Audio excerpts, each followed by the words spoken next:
The sound of silence has never and will never serve we the people well.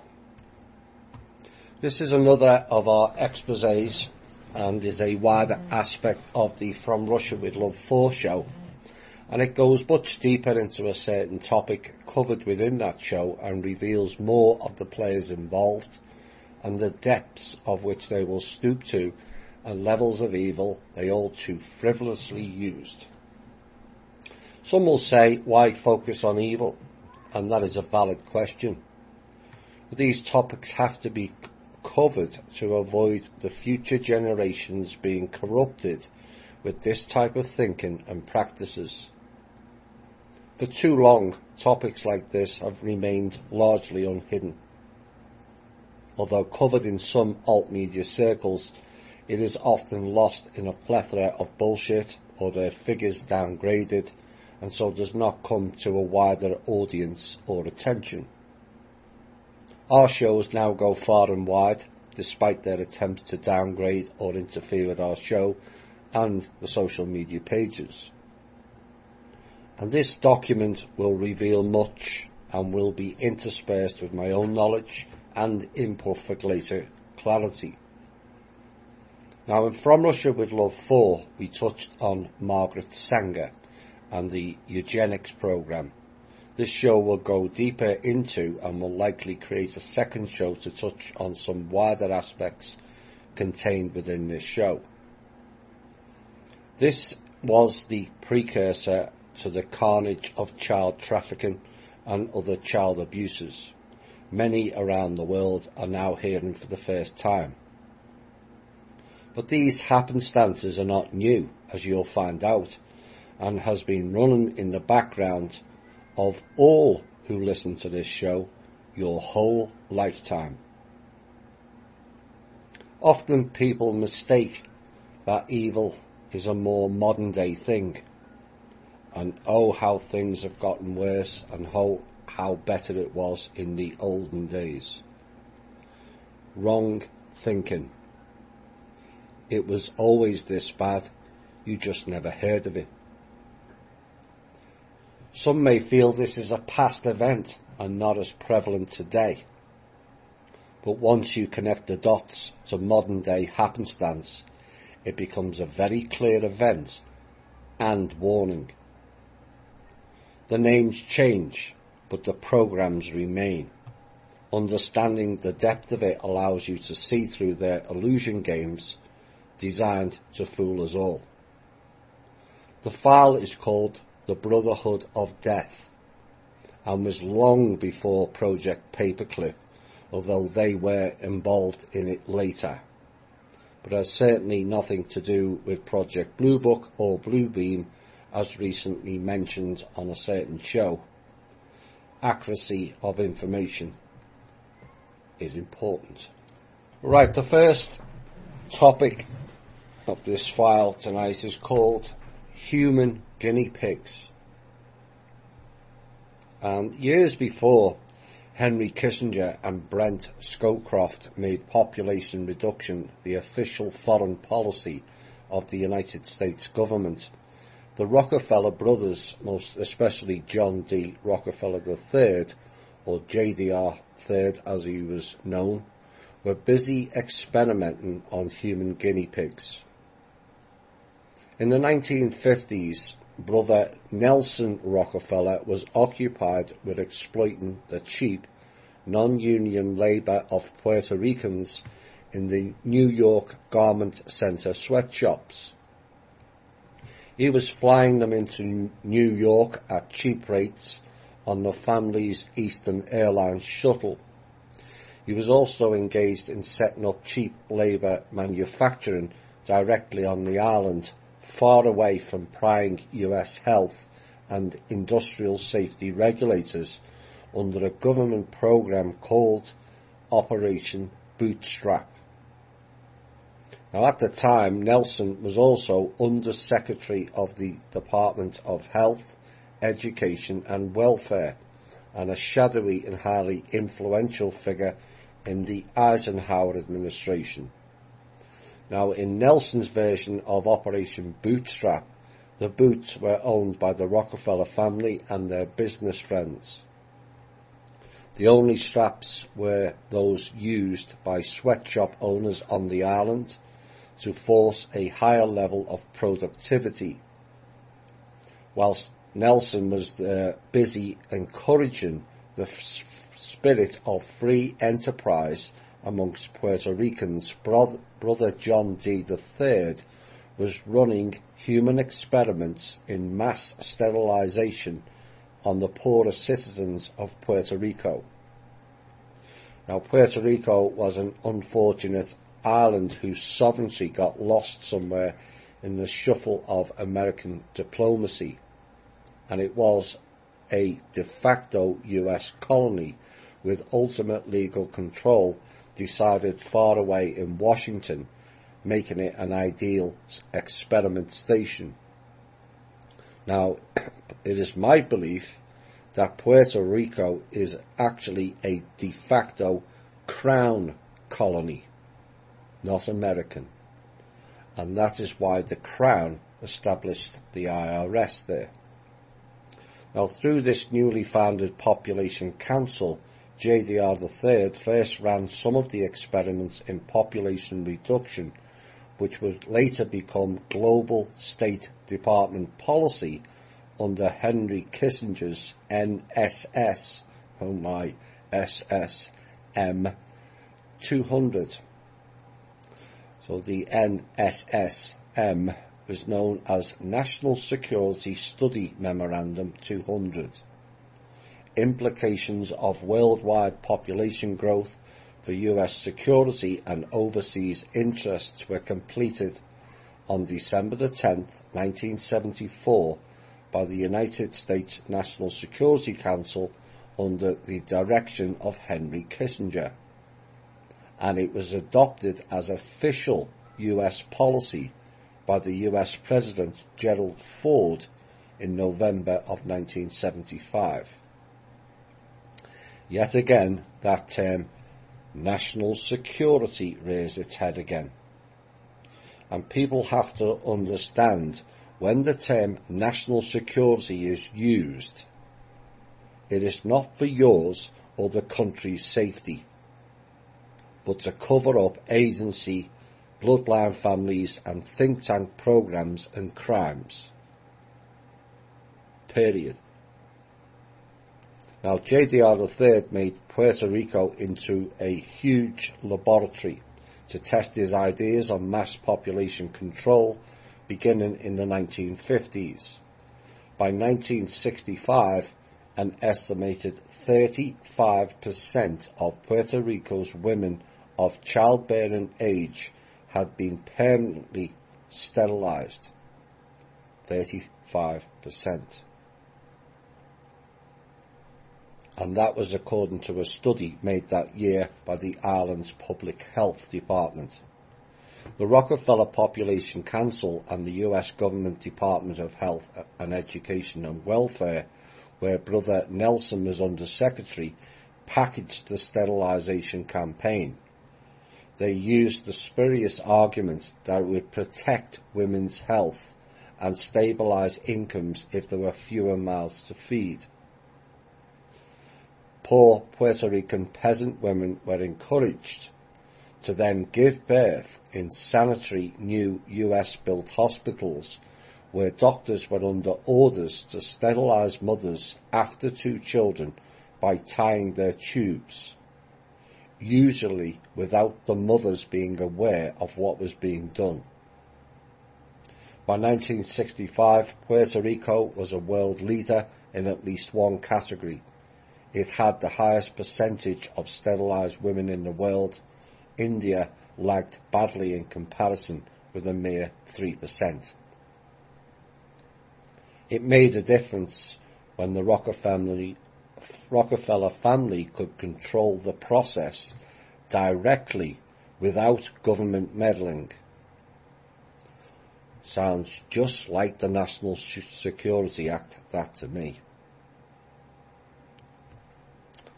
Second caption is second only to control of atomic weapons.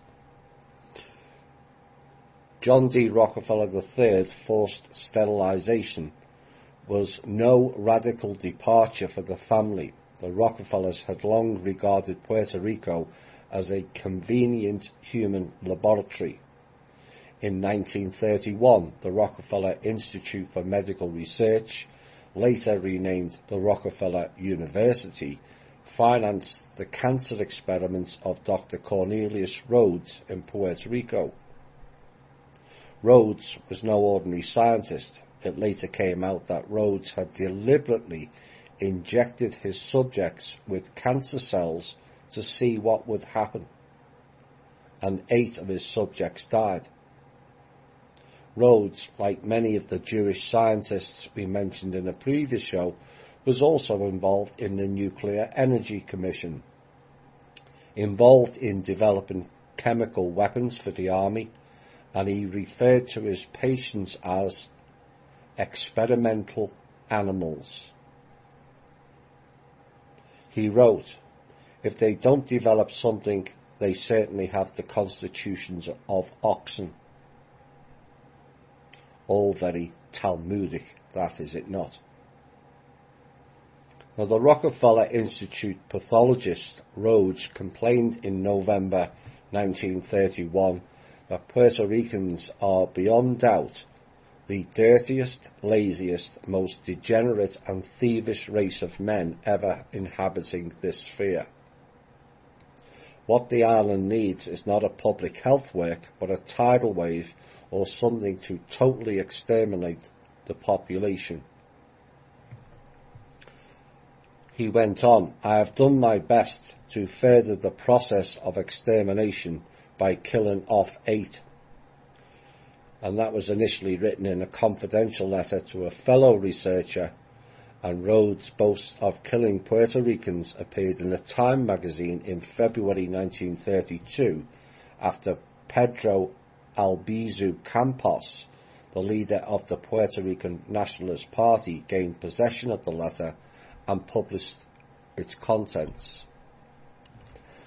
Now, rather than being tried for murder, the Rockefeller Institute scientist was asked to establish the US Army biological warfare facilities in Maryland, Utah, and also Panama, and was later named to the US Atomic Energy Commission, where radiation experiments were secretly conducted on prisoners, hospital patients, and also US soldiers.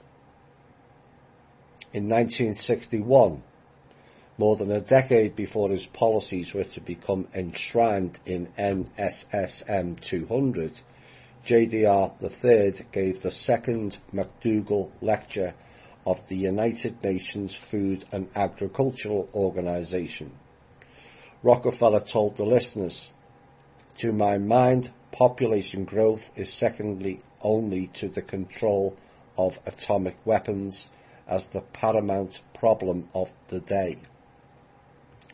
He spoke of a cold inevitability, a certainty that is mathematical, that gives the problems posed by too rapid population growth a sombre and chilling cast indeed. The grim fact of population growth, he warned, cuts across all the basic needs of mankind and frustrates man's achievements of his higher needs. Now you know why I warn of the whole of the medical industry. It is all tied into the control system, just like the police. And neither, by and large, are there to look after us, only the system. And yet recently, these very same people have been declared heroes by the equally corrupt media. Did anyone ask why they would do that? As clearly they don't value the basic levels of doctors and nurses too much, given their pay levels.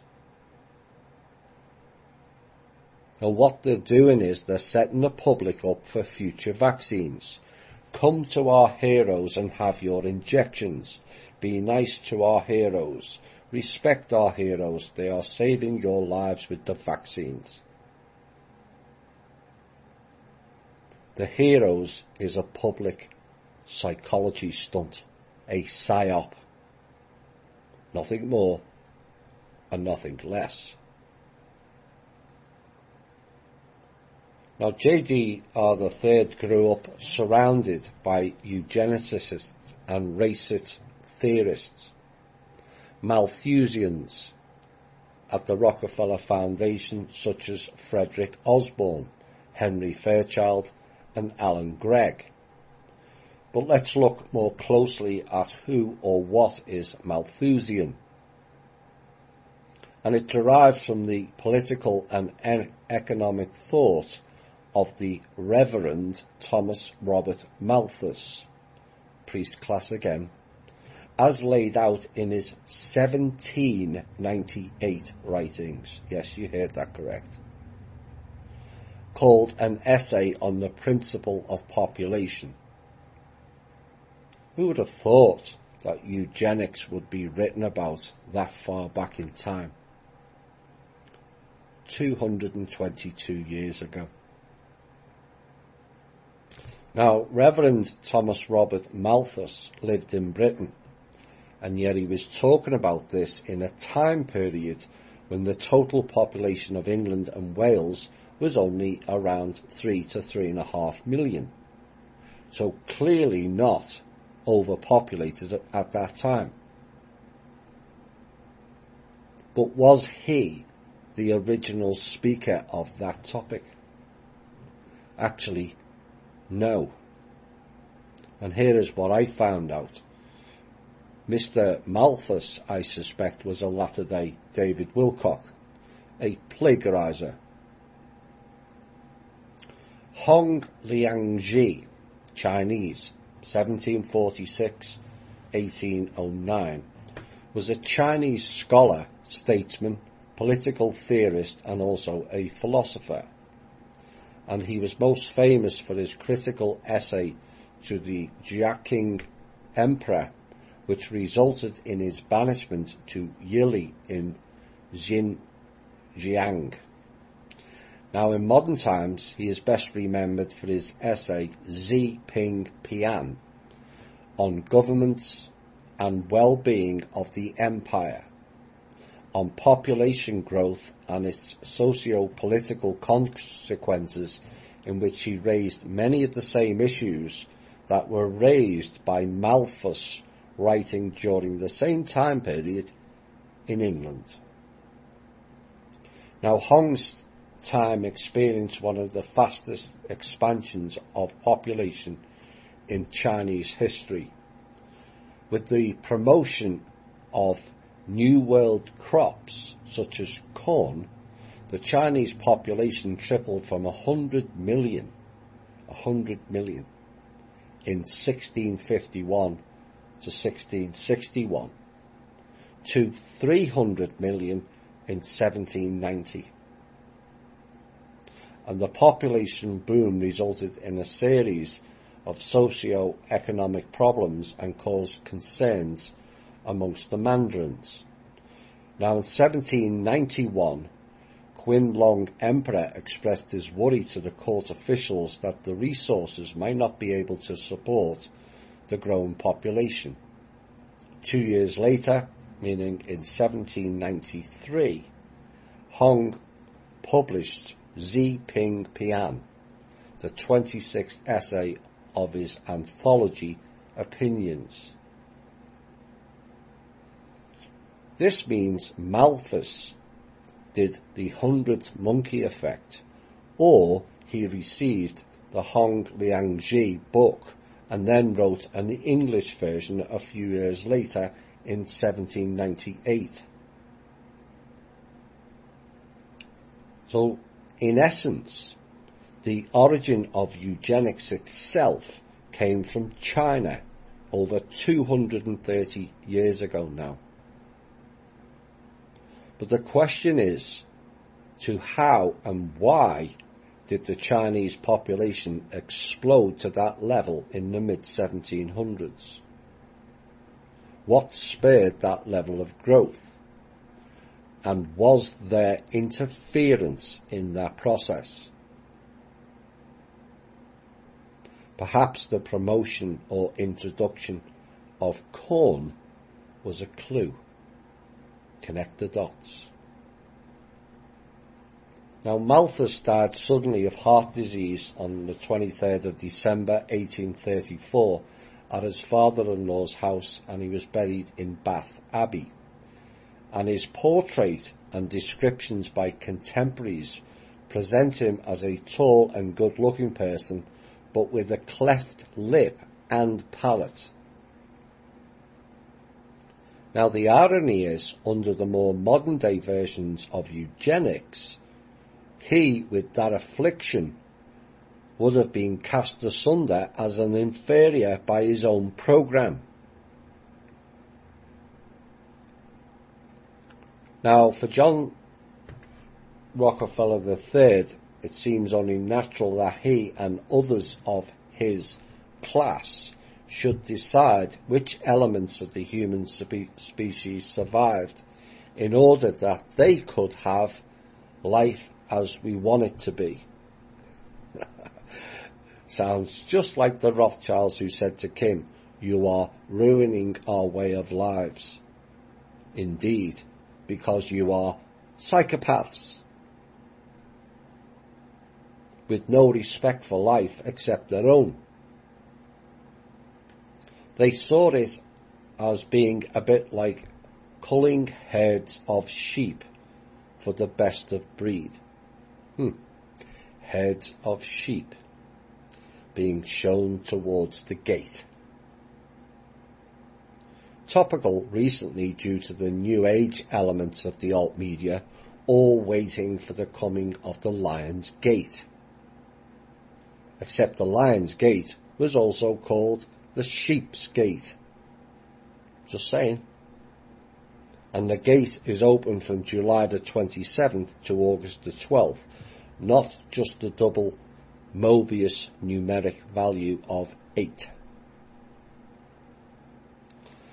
The logic of human life for the family was simple: supply and demand. As Jameson Taylor expressed it, for Rockefeller, the proper care of sheep requires nothing more than an equalization of supply with demand. If supply, i.e. food, water and space, cannot meet demand, supply must be increased and demand must be decreased. And the Rockefeller Foundation used this two-pronged approach to great effect.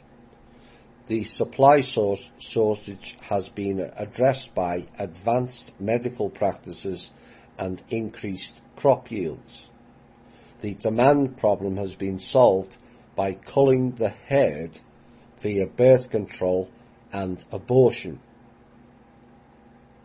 Now, the problem with that theory is we produce enough food each year on this planet to feed 3 to 4 planets worth, and yet allow over half of the planet to go starving. And as for the overpopulation conspiracy theory, which is exactly what it is, every single person can have 1,000 square foot piece of land to themselves and all fit in the state of Texas. I'll repeat that again. Every single person on the planet can have a 1,000 square foot piece of land to themselves and all fit in the state of Texas. Now, it was up to me. The only overpopulated place on the planet would be Epstein Island, if we house all the pedophiles there. Now, for most Americans and most of the world, the idea that the leading policy circles of the United States government, acting on the behest of some of its wealthiest families and most influential universities, would deliberately promote the mass covert sterilization of entire population groups was considered too far-fetched to accept. Really? That ignorance by us has cost many people their lives. The love of the government over the love of the people is staggering here in this country alone, running under the banner of patriotism, which is a fancy word for fascism. They both have the same principles. Love your country no matter what its military or government does. It's exactly the same. And by the way, the governments are not acting on the behest of wealthy families and universities, as the government is ran by both of them and certain agencies here. Few people realise that individuals with names such as Rockefeller, Harriman, J.P. Morgan, Mary Duke Biddle of the tobacco family, Cleveland Dodge, John Harvey Kellogg from the breakfast cereal fortune, perhaps he was breakfast cereal killer, and Clarence Gamble of Procter & Gamble. Yes, the families that brought you the Thrive movement were eugenicists, based amongst other dubious experiments they were involved in. Now, all were quietly funding eugenics, most as members of the American Eugenics Society, and financing experiments in forced sterilization of inferior people and various forms of population control as early as World War I. Not two, one. And their counterparts in the English Eugenics Society at the time included a British Chancellor of the Exchequer, Winston Churchill, oh my, the economist John Maynard Keynes, Arthur Lord Balfour, and Julian Huxley, who went on to be the first head of UNESCO after the war. UNESCO. Supposed to be looking after the children? I don't think so. And most ordinary citizens simply didn't appreciate who was running such things and how they really viewed the majority of mankind behind all their noble rhetoric of democracy and development.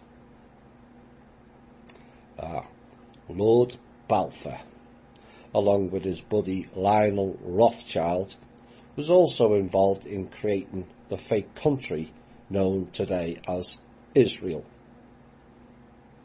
so that where they could further demonstrate their eugenics and killing machine tactics in the Middle East. Same people, same program. The next category is called combating the human cancer. Is this about a cancer cure? No, this is about what they think of us. The population and related food policies of the US government of the early 1970s emanated from the halls of the Rockefeller Foundation, from their Population Council and the Rockefeller Brothers Fund, and from a handful of similarly well-endowed private foundations such as the Ford Foundation and the Carnegie Foundation. The true history of those organisations were carefully buried behind a facade of philanthropy, and yes, they were, but were uncovered in our From Russia with Love series. In reality, these tax-exempt foundations served as vehicles for the advancement and domination of powerful elite families at the expense of the welfare of most American citizens and also most of mankind. Now, one man served as head of the medical division of the Rockefeller Foundation for more than 34 years, and his name was Alan Gregg. An all but unknown person to the outside world, it is likely that in his 34 years at the medical division of the Rockefeller Foundation, Gregg wielded more influence over life and death on the planet than Joseph Stalin and Adolf Hitler combined. He was the vice president of the foundation on his retirement in 1956, and his ideology pervaded the institute decades after. It was an ideology of Malthusian brutality and racist finality. Now, Gregg once wrote in an article for a scientific journal on population, where he said, quote, "There is an alarming parallel between the growth of a cancer in the body of an organism and the growth of human population in the Earth ecological economy." Gregg then asserted that cancerous growths demand food, but so far as I know, they have never been cured by getting it. The analogies can be found on our plundered planet, he said. This was a formulation which translated as people pollute, so eliminate pollution by eliminating people. Gregg then went on in a paper commissioned by one of the most eminent scientific journals in the US to observe how nearly the slums of our great cities resemble the necrosis of tumours. And this raised the whimsical query, which is the more offensive to decency and beauty, slums or the fetid detritus of a growing tumour? The real cancer is these same people who advocate such criminally insane policies. They are the cancer on this planet. All of these elite families and their offspring have in some way or other looted and controlled every single resource on this planet, and yet they blame the people.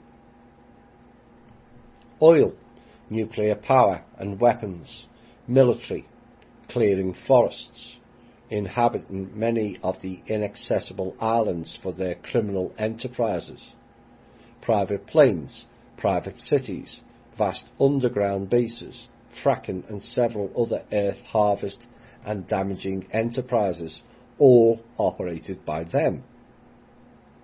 All whilst denying better and more efficient technologies to be released to the public, like the 1927 cancer cure.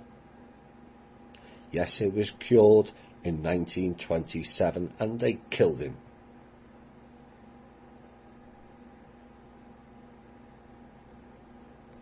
The Rockefellers' darkest secrets. Now, the role of the Rockefeller Foundation in the US and global population policy was not accidental, nor was it a minor aspect of the mission of the Institute. It was at the very heart of it. This population policy role held the key to understanding the later engagement of the Foundation in the revolution of biotechnology and plant genetics. In 1913, the founder of Standard Oil Trust, John D. Rockefeller Sr., was advised to hide his wealth behind a tax-exempt foundation. That year, Congress had passed the first federal income tax, and the Rockefeller family and other wealthy Americans, such as steel magnate Andrew Carnegie, were enraged what they deemed illegal theft of justly earned gains. Oh my! I have to pay tax on my millions and billions of dollars. Who ever heard of such absurdity? I know, let's tax all the people who hardly have any money, shall we? And then sign it into law. As Carnegie put it at that time, this is unreal, wealth passing through the hands of the few can be made a much more potent force for the elevation of our race than if distributed in small sums to the people themselves. Unquote. In so many words, money should only belong to the very wealthy, as only they know best how to use it. The sheer arrogance of these bloodline families is staggering. That all people are there at their behest and benefit, and they can enslave them or kill them in a blink of an eye without a shred of empathy or basic human sensibilities. And this all goes back to the training each child within their family lines receives. All of them are highly educated, and they do stand out with their wording and vocabulary above the masses. That can often make other people not understand the basics of what they're saying. They are tortured at birth to adopt to the program. Their parents are involved in it, presented with handlers to replace their parents in case any love bond comes into their being. To them, love is a weakness, you see.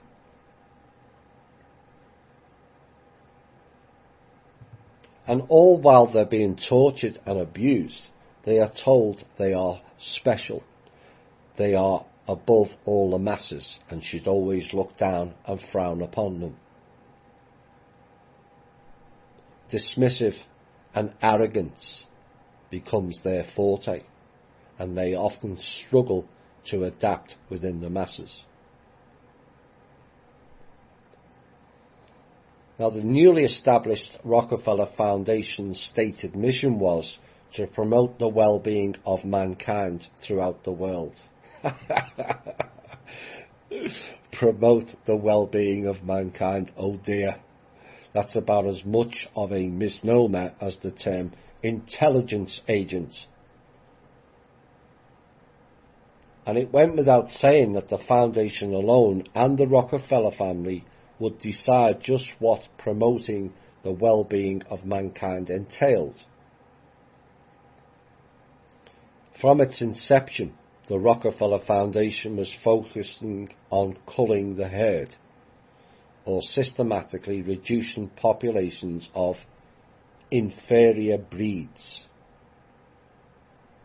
And it was the likes of the Rockefeller Foundation that spawned the Clinton family version. Hello, Haiti, anyone? Replace Puerto Rico with Haiti and you have the exact same program. Bearing in mind, Bill Clinton is said to be the bastard offspring grandson of John D. Rockefeller himself. All whilst they and all other bloodlines corrupted their own gene pool by having family-based sexual intercourse and relationships, all for one purpose: so they stay in control.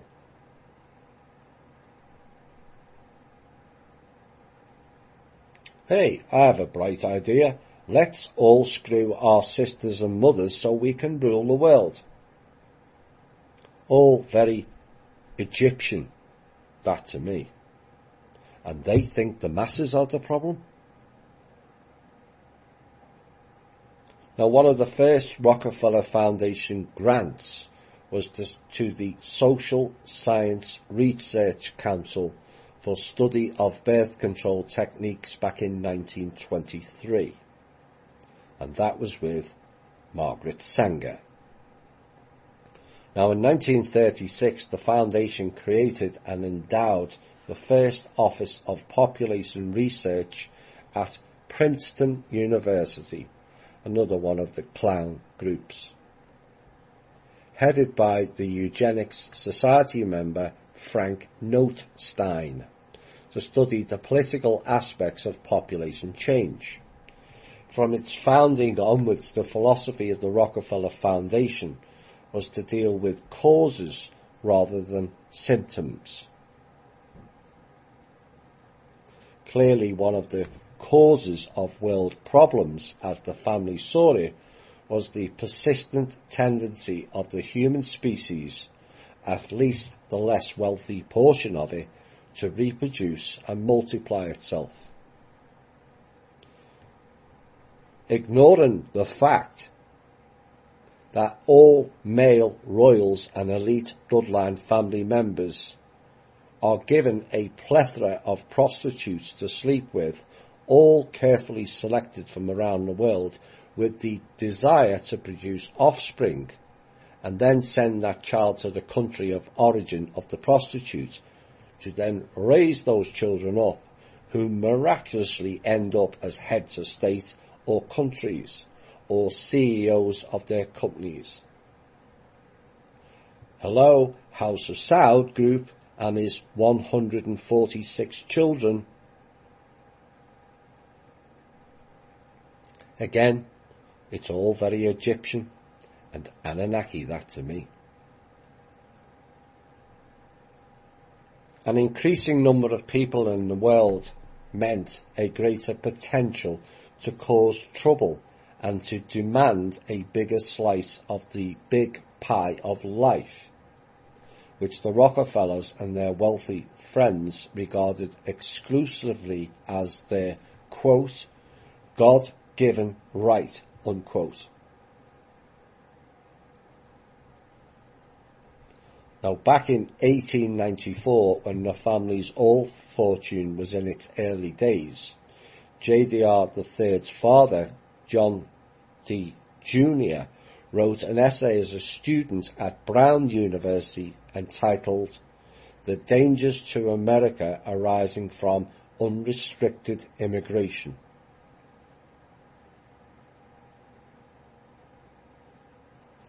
Forgetting the fact that it was these families that dragged them all here in the slave program. And in it he wrote about immigrants, then mostly from Italy, Ireland and the rest of Europe, calling them, quote, the scum of foreign cities, the vagabond, the tramp, the pauper and the indolent, ignorant and hardly better than beasts, unquote. There's that term, beasts, again, from the Talmud.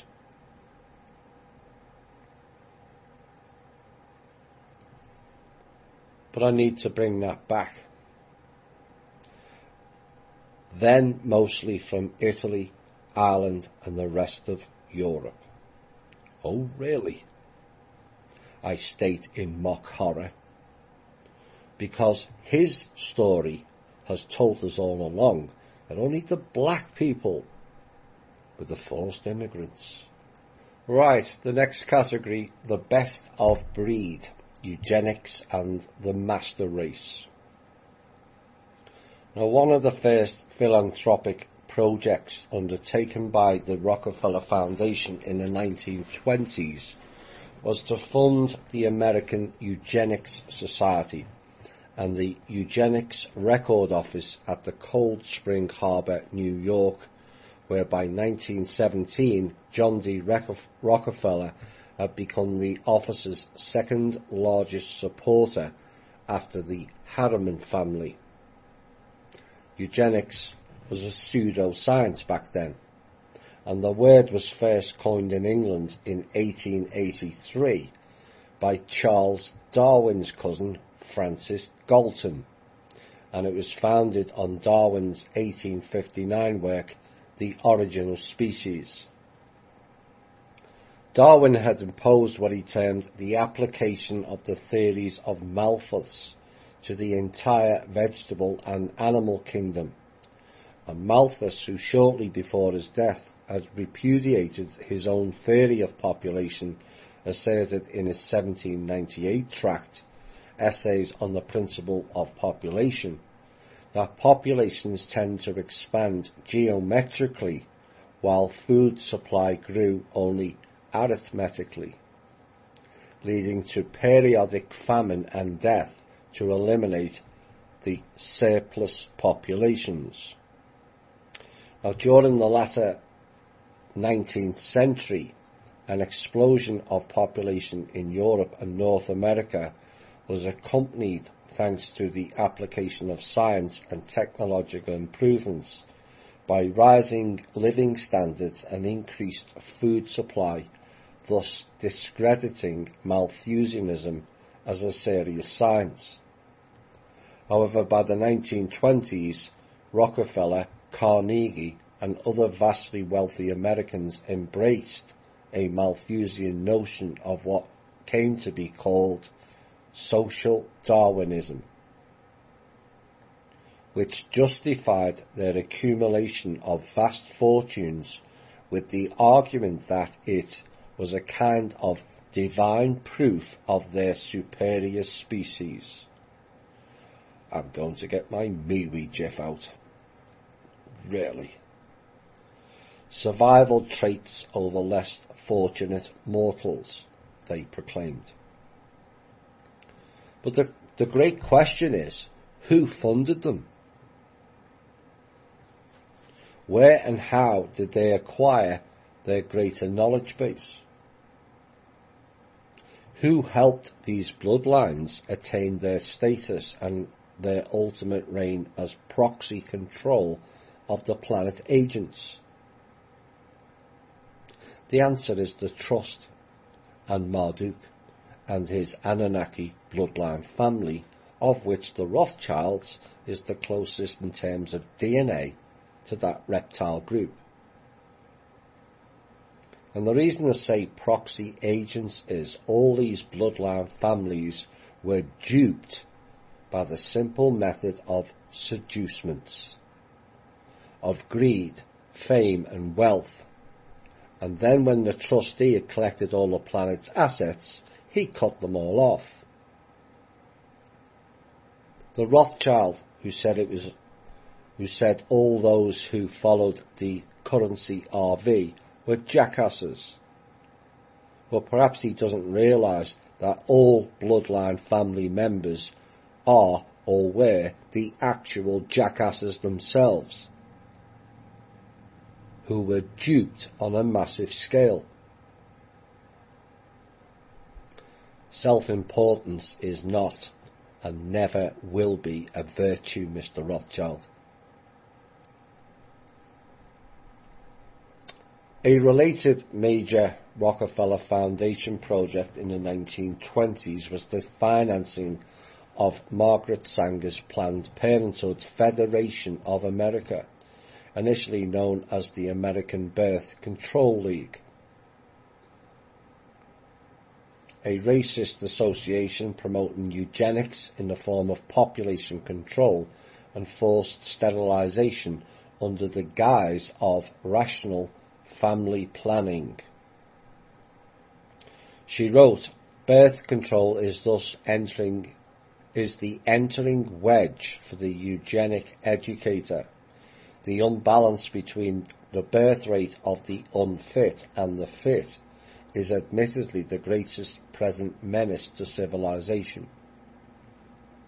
Now, Sanger was portrayed as a selfless woman of charity, cue MeWe GIF again, was in reality a committed eugenicist, an outright race supremacist who remained a Rockefeller family intimate right up until her death.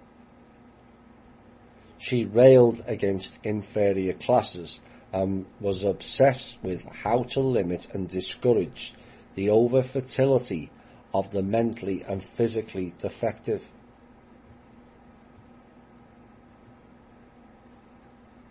The irony is, it's a bit like Malthus with his cleft lip. The irony is, Sanger was born in Ireland. And throughout Europe, and particularly in the UK, the Irish have been frowned upon as the lesser group, classed as a group of people with lower intelligence, unhygienic in some circles in Europe, and the Irish were actually labelled the blacks of Europe. And yet she goes to America, New York of all places, and then spouts that crap. Because the irony is, had she stayed in Ireland of that time, she would have been classed as one of the undesirables.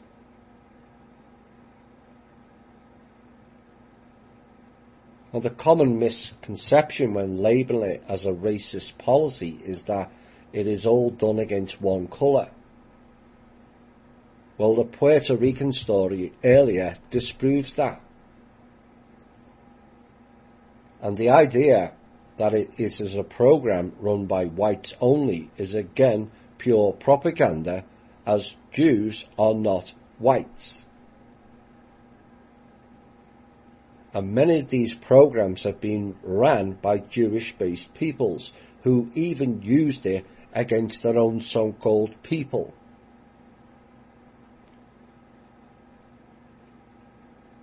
As it was defined by its sponsors, eugenics was the study of improving the quality of the human species while reducing the quantity of inferior beings, or as Sanger put it, the qualitative factor over the quantitative factor in dealing with the great masses of humanity.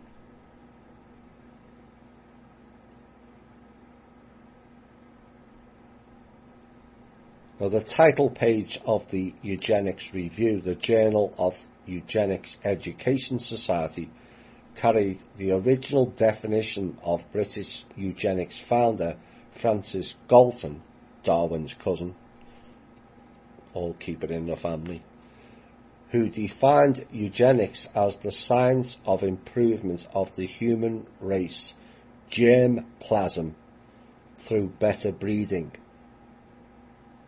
What utter rubbish that is. You establish an improvement of the species by better teaching them, not educating them with lies and utter rubbish. Eugenics is the study of agencies under social control that may improve or impair the racial qualities of future generations, whether physically or mentally. And in her book, 1922, The Pivot of Civilization, Sanger wrote, birth control is really the greatest and most truly eugenic program. And guess who created the birth control? We'll find out soon. Sanger was appreciated in international circles for her population control. And in 1933, the head of the Nazi Physicians Association, Reichsarzt-Führer, Dr. Gerhard Wagner, praised Sanger for her stringent racial policies and asking fellow Germans to follow her model. Now, contrary to popular belief, the idea of a Nordic master race was not solely a Nazi German fantasy. It had its early roots in the United States of America, going back to the early years of the 20th century. And the president of the prestigious Stanford, there we go, another university again, skullduggery, in California, David Starr Jordan, promoted the idea of race and blood in his 1902 book, Blood of a Nation. And he claimed that poverty was an inherited genetic trait, as was talent. Education had no influence, he said. You either had it or you didn't. Mr. Jordan was a member of the Bohemian Grove Club. Just saying. 2 years later, in 1904, Andrew Carnegie's Carnegie Institute had founded the major laboratory at Cold Spring Harbor, the eugenics record office on wealthy Long Island, just outside New York City, home of Montauk, and yes, there is a connection, where millions of index cards on the bloodlines of ordinary Americans were gathered to plan the possible removal of entire bloodlines that they deemed inferior. The master race issue, all carefully crafted as a white-only exercise, and yet clearly it wasn't, and was introduced by the same people who believed that they are the master race, the Hebrew Zionist. The same peoples and thinking patterns who ran the SS in Germany were the same Zionist-based peoples who ransacked Russia 20 years earlier under the Bolshevik Revolution. And whilst I don't believe in religion, for this comparison, it is useful to get people to understand this master race issue. Nowhere is in the predominantly white race religion called Christianity does it state about master races and Christians being over and above anyone else. Whilst the Talmud doctrine states that they are, quote, God's, quote, chosen people. And everyone else is an animal, a goyim, a beast, and a slave. Go and check it out yourself. The real so-called master race was these Jewish-based Zionists, who then passed the program onto the very people they have spent so much time in trying to eliminate, going back at least 110,000 years, the whites. Why? Because the descendants of the white race were always their greatest enemies to their Dark Forces program. Go and check out From Russia with Love 1 and 2. It's all there. And I may produce more evidence of that in a future show. The land for the institute was donated by railroad magnate E.H. Harriman, a firm supporter of eugenics. This was eugenics American elite style, and it was said naturally if the ideal was tall, blonde, blue-eyed Nordic types, that meant dark-skinned Asians, Indians, blacks, Hispanics, and others, including the sick and retarded, were deemed inferior to the eugenics goal of best of breed. Except that is a media myth, blue-eyed blonde, as evidenced in the From Russia with Love series. The aim of the Index Card Project was to map the inferior bloodlines and subject them to lifelong segregation and sterilization to kill their bloodlines. And the sponsors were out to eliminate those they deemed unfit. As early as 1911, Carnegie was funding an American Breeders' Association study on the best practical means for cutting off the defective germ plasm in the human population. And one of the largest and most significant financial contributors for various eugenics projects soon became the Rockefeller Foundation. It poured hundreds of thousands of dollars into various eugenics and population projects, from the American Eugenics Society to Cold Spring Harbor to the American Breeders' Association. Sounds like a canine group to me. Perhaps they think we're all dogs. One of the more prominent members of the American Eugenics Society in the early 1920s was Dr. Paul Baumann Popenoe, a US Army venereal disease specialist from World War I, who wrote a textbook entitled Applied Eugenics. And in sum, Popenoe said, the first method which presents itself is execution. Its value in keeping up the standard of the race should not be underestimated. And he went on to eloquently advocate the destruction of the individual by some adverse feature of the environment, such as excessive cold or bacteria, or by bodily deficiency.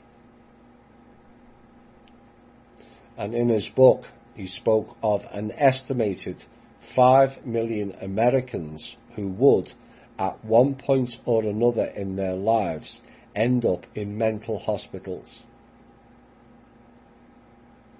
And of the 5 million more who are so deficient intellectually with less than 70% average intelligence as to be, in many cases, liabilities rather than assets to the race.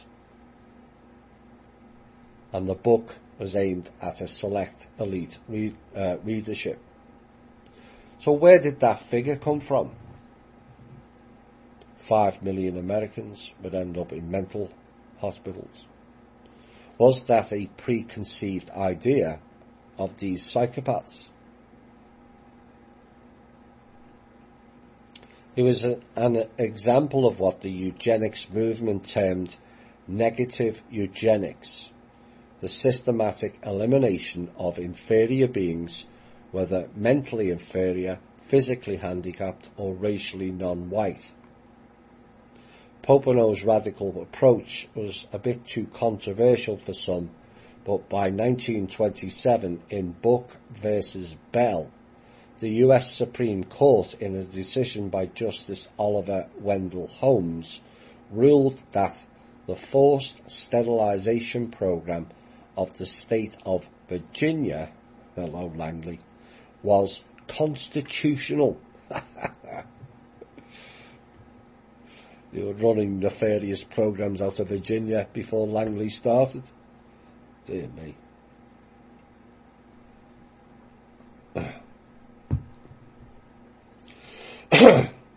In his written decision, the Justice Holmes wrote, "It is better for all the world if instead of waiting to execute degenerate offspring for crime, or to let them starve for their imbecility, society can prevent those who are manifestly unfit from continuing their kind.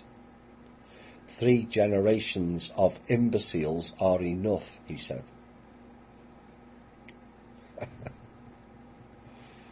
It boggles the mind.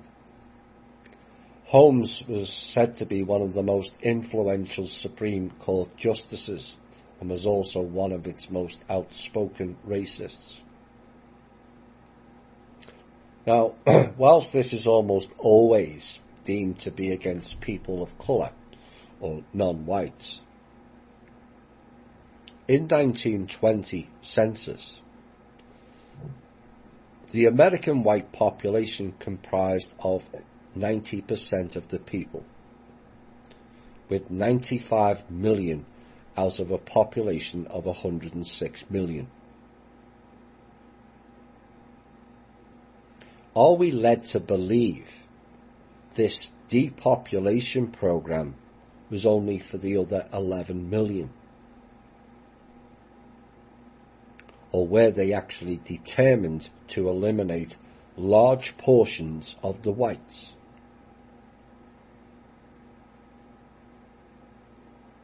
If this eugenics program was only about the coloured races, why did they allow immigration of so many of them to America to begin with? But then, they had land grab ideologies back then. Corral people onto foreign lands, let them take over the native peoples and the land, and then they acquire it, all for their empires of deceit. Just like the illegal Jewish settlements, is it not? Why? Because it's the same people running the same program for thousands of years.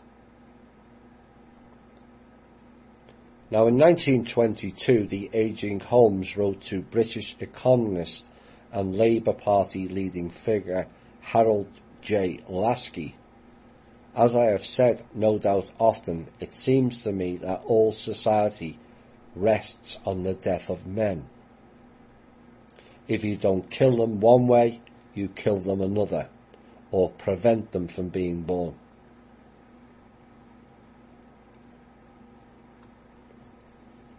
Is not the present time an illustration of Malthus, he said. Now, that statement could have served as the guiding slogan of the Rockefeller Foundation eugenics efforts.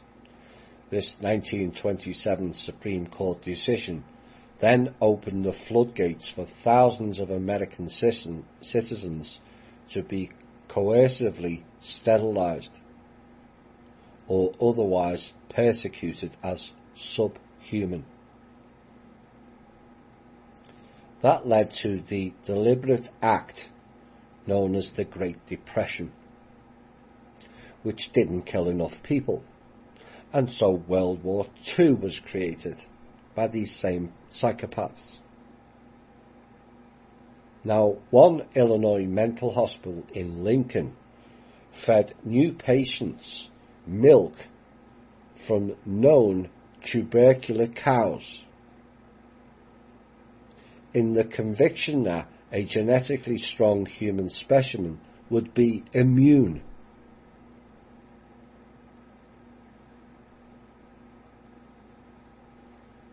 The state of California was the eugenics model state. Under its sweeping eugenics law passed in 1909, all feeble-minded or other mental patients were sterilized before they were discharged, and any criminal found guilty of any crime 3 times could be sterilized at the discretion of a consulting physician. California sterilized some 9,782 individuals, mostly women classified as bad girls, many of whom had been forced into prostitution. Is it a coincidence that New York and California were at the forefront of heinous practices then as they are now? No. Years later, the Nazis at the Nuremberg trials quoted Holmes, the American Supreme Court Justice, words in their own defense. In the post-war world, not surprisingly, it was to no avail. But the Rockefeller propaganda machine buried the reference. The victors defined the terms of peace, and the truth of war prevailed. The next section is called Calling a Spade, now deemed racist. So it appears. I think everything's racist these days. But the Rockefeller enthusiasm for eugenics during the 1920s did not stop at America's own shores. The foundation money of the Rockefeller played an instrumental role in financing German eugenics during the 1920s. From 1922 to 1926, the Rockefeller Foundation donated through its Paris office a staggering $410,000 to a total of hundreds of German eugenics researchers. In 1926, it awarded an impressive $250,000 for the creation of the Berlin Kaiser Wilhelm Institute for Psychiatry, It was used for a lot more than that. As proven in our series, most of these scientists in those institutes and research centres were mainly Jewish, who then went on to get involved in the MK Ultra and Manhattan projects.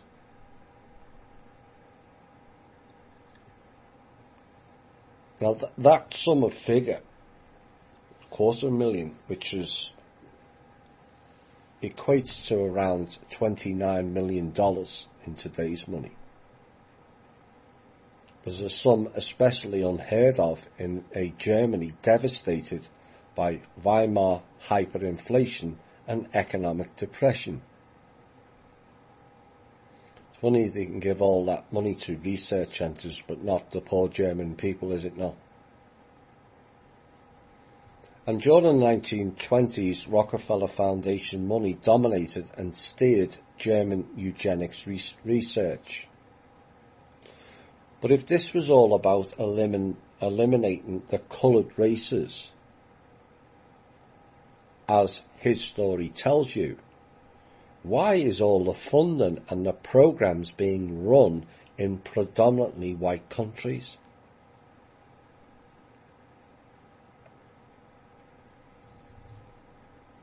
As American researcher Edwin Black and others later documented, the leading psychiatrist at the Kaiser Wilhelm Institute at the time was Ernst Rudin, a man who went on to a stellar career as the architect of Adolf Hitler's systematic program of medical eugenics.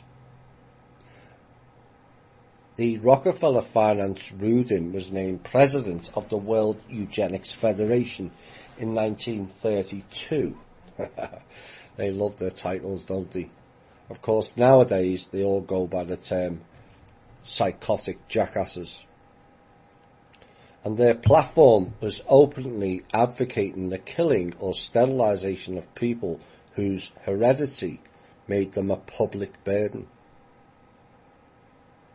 And the Rockefeller Foundation large S for German research was apparently unbounded in those days. In 1929, the year of the Great Wall Street crash and extreme German economic crisis, of which they, and in particular the Rothschilds family, created, Rockefeller gave a grant of $310,000 to the Kaiser Wilhelm Institute for brain research, one of several subsequent Rockefeller grants. The multi-talented Rudin was also head of brain research at that institute, where was employed Herman J. Muller, an American eugenicist also funded with the Rockefeller money. Later it was revealed that the institute received brains in batches of 150 to 200 from victims of the Nazi euthanasia program in Brandenburg. The brain research was directed towards the Nazi experiment on Jews, gypsies, the mentally handicapped and other defectives, largely neglecting the fact that most experiments were actually done on Rus and Aryan peoples. Fact. In 1931, the Rockefeller Foundation approved a further 10-year grant of $89,000 to Rudin's Institute for Psychiatry for research links between blood, neurology and mental illness.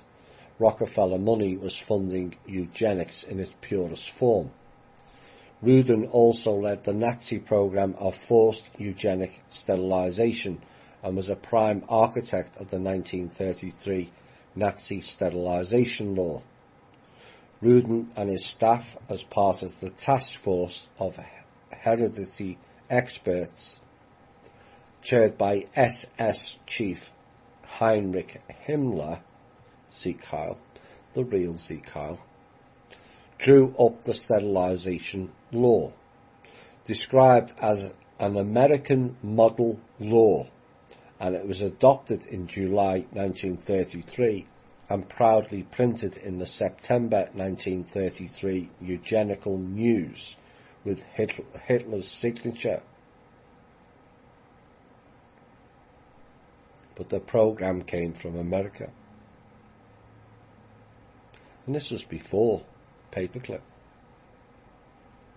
The fact that Hitler was from the bloodline family, the Rothschilds, should be taken into account when his alleged hatred of Jews narrative is rolled out. His mother and grandfather were Jewish.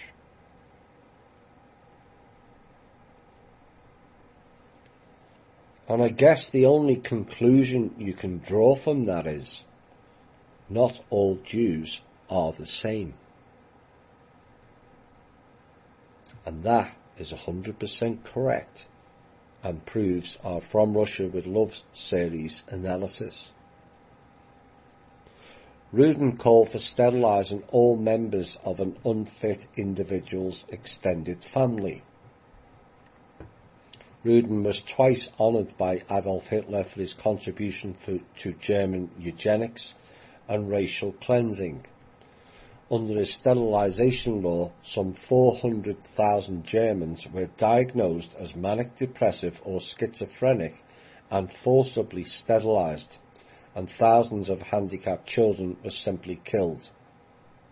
Declaring a racial hygiene a spiritual movement, Rudin and his associates found a willing collaborator in Adolf Hitler. Only through the Führer did our dreams of over 30 years that of applying racial hygiene to society did that become a reality, Rudin said. That to me is a bit of history revision, as they've been doing it long before Hitler was born. And eugenics was going on as far back as the late 1700s. It's a common theme of his story to put a front person, and they carry the can or hide the intentions, so that person is the one that gets all the flack should they be exposed. But it's these psychopath families that are running the show.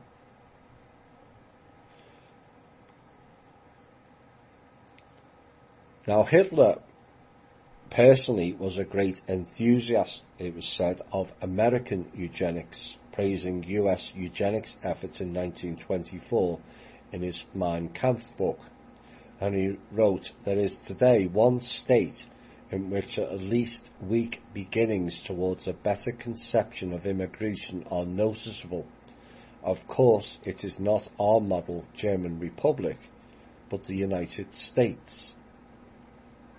A few years later, Hitler wrote the American eugenicist Madison Grant to personally praise his 1916 book, The Passing of the Great Race. In it, Grant had written, among other things, that America had been infested by a large and increasing number of the weak, the broken, and the mentally crippled of all races. Grant advocated as a eugenic remedy a rigid system of selection through the elimination of those who are weak or unfit, in other words, social failures. Hitler clearly recognised a kindred soul in Grant, who was a co-founder of the American Eugenics Society, and by 1940 thousands of Germans from older age homes and mental institutions had been systematically gassed. I'm not too sure that was the method, but that's what it says. As had been advocated 20 years earlier in the United States by Pocono, if with limited success. In 1940, just back from a tour of the German Eugenics Institute, Leon Whitney, who is the executive secretary of the Rockefeller-funded American Eugenics Society, declared of the Nazi experiments and said, quote, "While we were pussyfooting around, the Germans were calling a spade, unquote.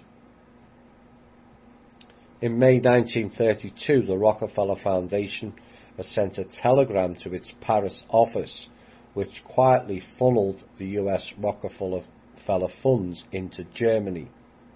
The telegram read, June meeting executive committee, $9,000 over a 3-year period to the KWG Institute Anthropology for research on twins and effects on later generations of substances toxic for germplasm. That was 1 year before Hitler became Chancellor, and the KWG was the Kaiser Wilhelm Institute for Anthropology. The germplasm research was to continue well into the Third Reich, financed with Rockefeller Foundation money until at least 1939. Once again, you have to ask the question, if all these experiments were about the Jewish people only, why did the Rothschilds' banks not block the transfer of these funds? Why did the Rothschilds and Begin block the transfer of the European Jews out of the camps into Palestine? Bearing in mind, Rothschilds and Begin are both Jewish, and all or most other German bankers of that time, like the Warburgs and those connected to J.P. Morgan, and no one stopped this funding. Does that make any sense whatsoever?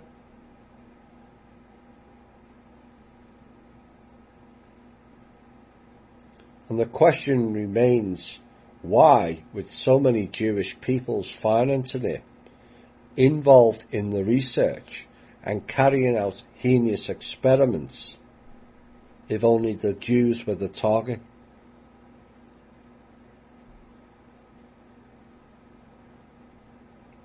Or was it the case that far less Jews were involved and more of the predominantly white race people of those countries disposed of? The head of the German Eugenics Institute in Berlin was Ottmar Freiherr von Verschuer. Verschuer wrote in the report that the war conditions had made it difficult for the KWIFA to procure twin materials for study, and Mengele's unique position at Auschwitz offered a special opportunity in this respect. Again, that makes no sense, because we were told they were rounding up tens of thousands of people. So how is it the so-called supply for study difficult to obtain? And in the summer of 1944, Mengele and his Jewish assistant, Dr. Miklos Naizli, sent other scientific materials to the KWIFA, including the bodies of murdered gypsies, the internal organs of dead children, skeletons of 2 murdered Jews, and blood samples of twins infected by Mengele with typhus. Yes, Dr. Mengele, later called the Dr. Green program. Hello, Laura Leon. Out of that program. Ran in Canada with Ewan Cameron, who had a Jewish assistant who did all the experiments. Again, it's calling into question of all in the camps being of just one race. Now, his research on twins had long been a dream of American eugenics advocates in order to advance their theories of heredity. And they also wanted twins.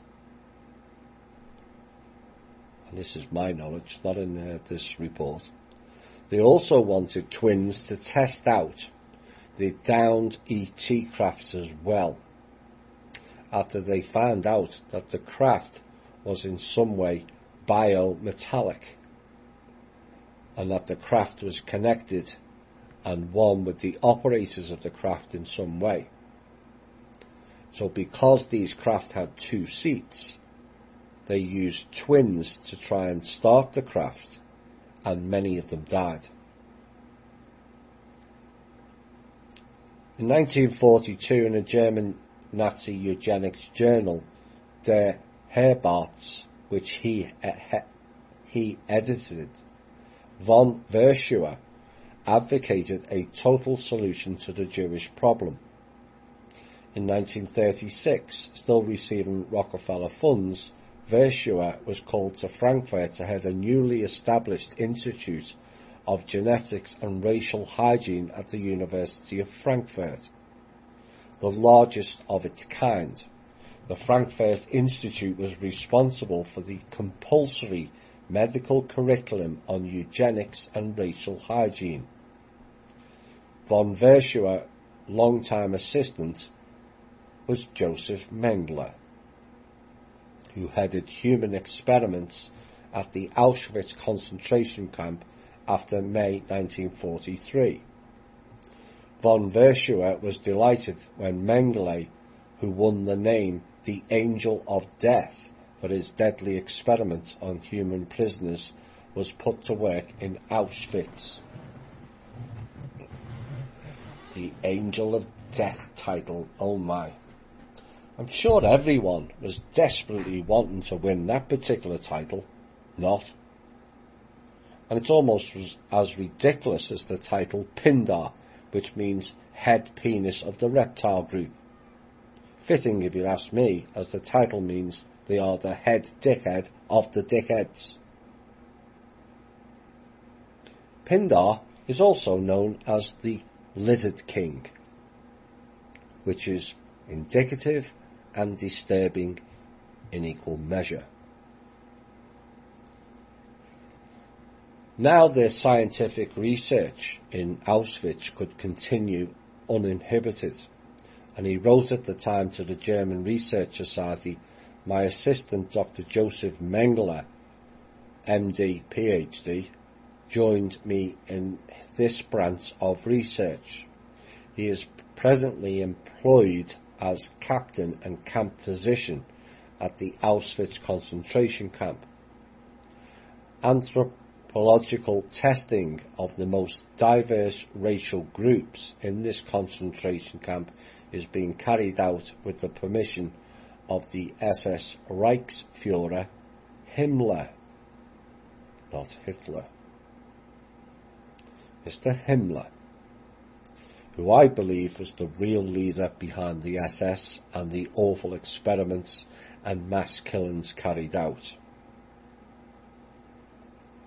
And no, I am not saying adult Hitler was innocent in any way, shape or form, but I do believe he has been blamed for an awful lot of crimes that were committed by the Black Eagle group, which is Black Sun, known as the SS, when Hitler himself was in the lesser group known as the Brown Eagle.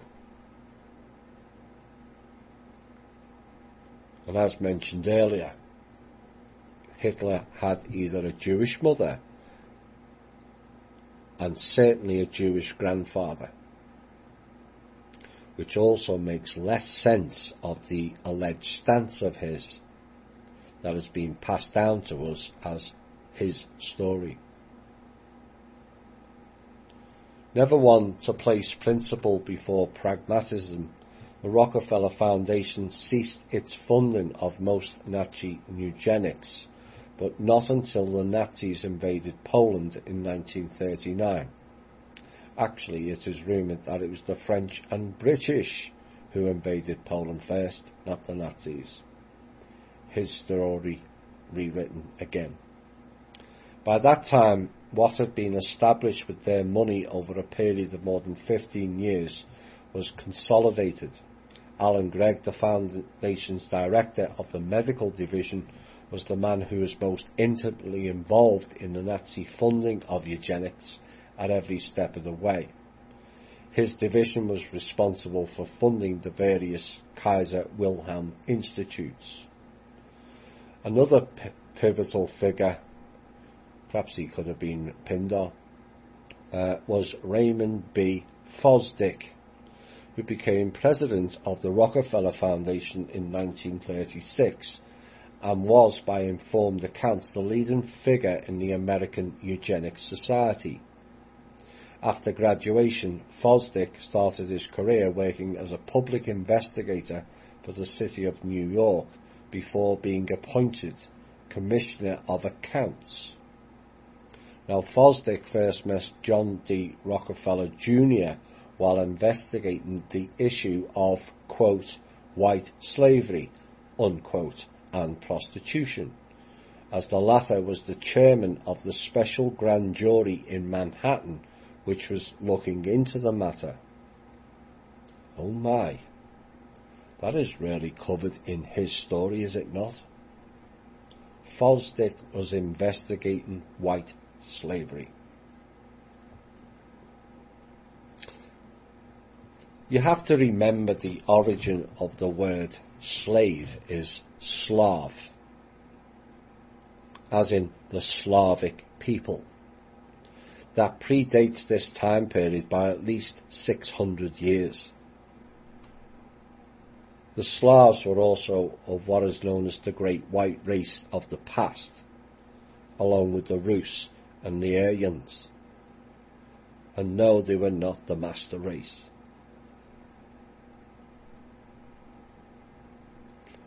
Fosdick had earlier been general counsel to Sanger's American Birth Control League, and was the person who was, in 1924, first convinced John D. Rockefeller Jr.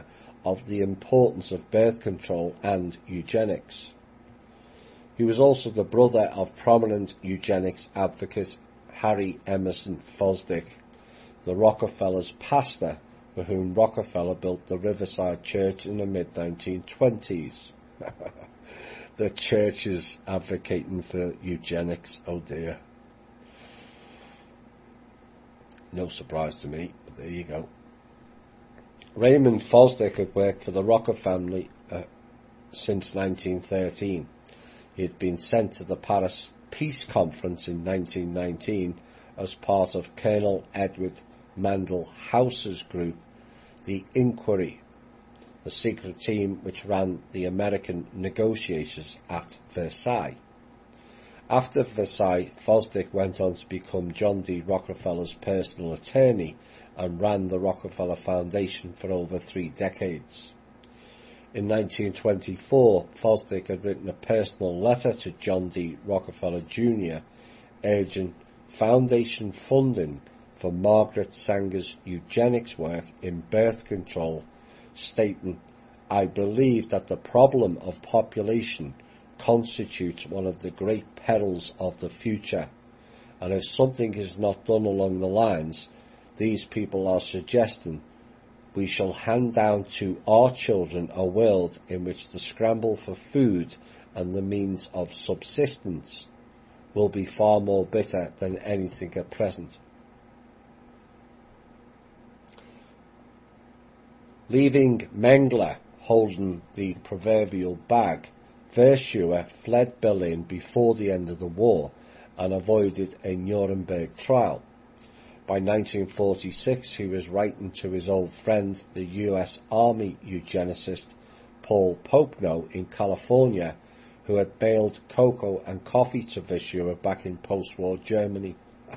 It's classic, isn't it?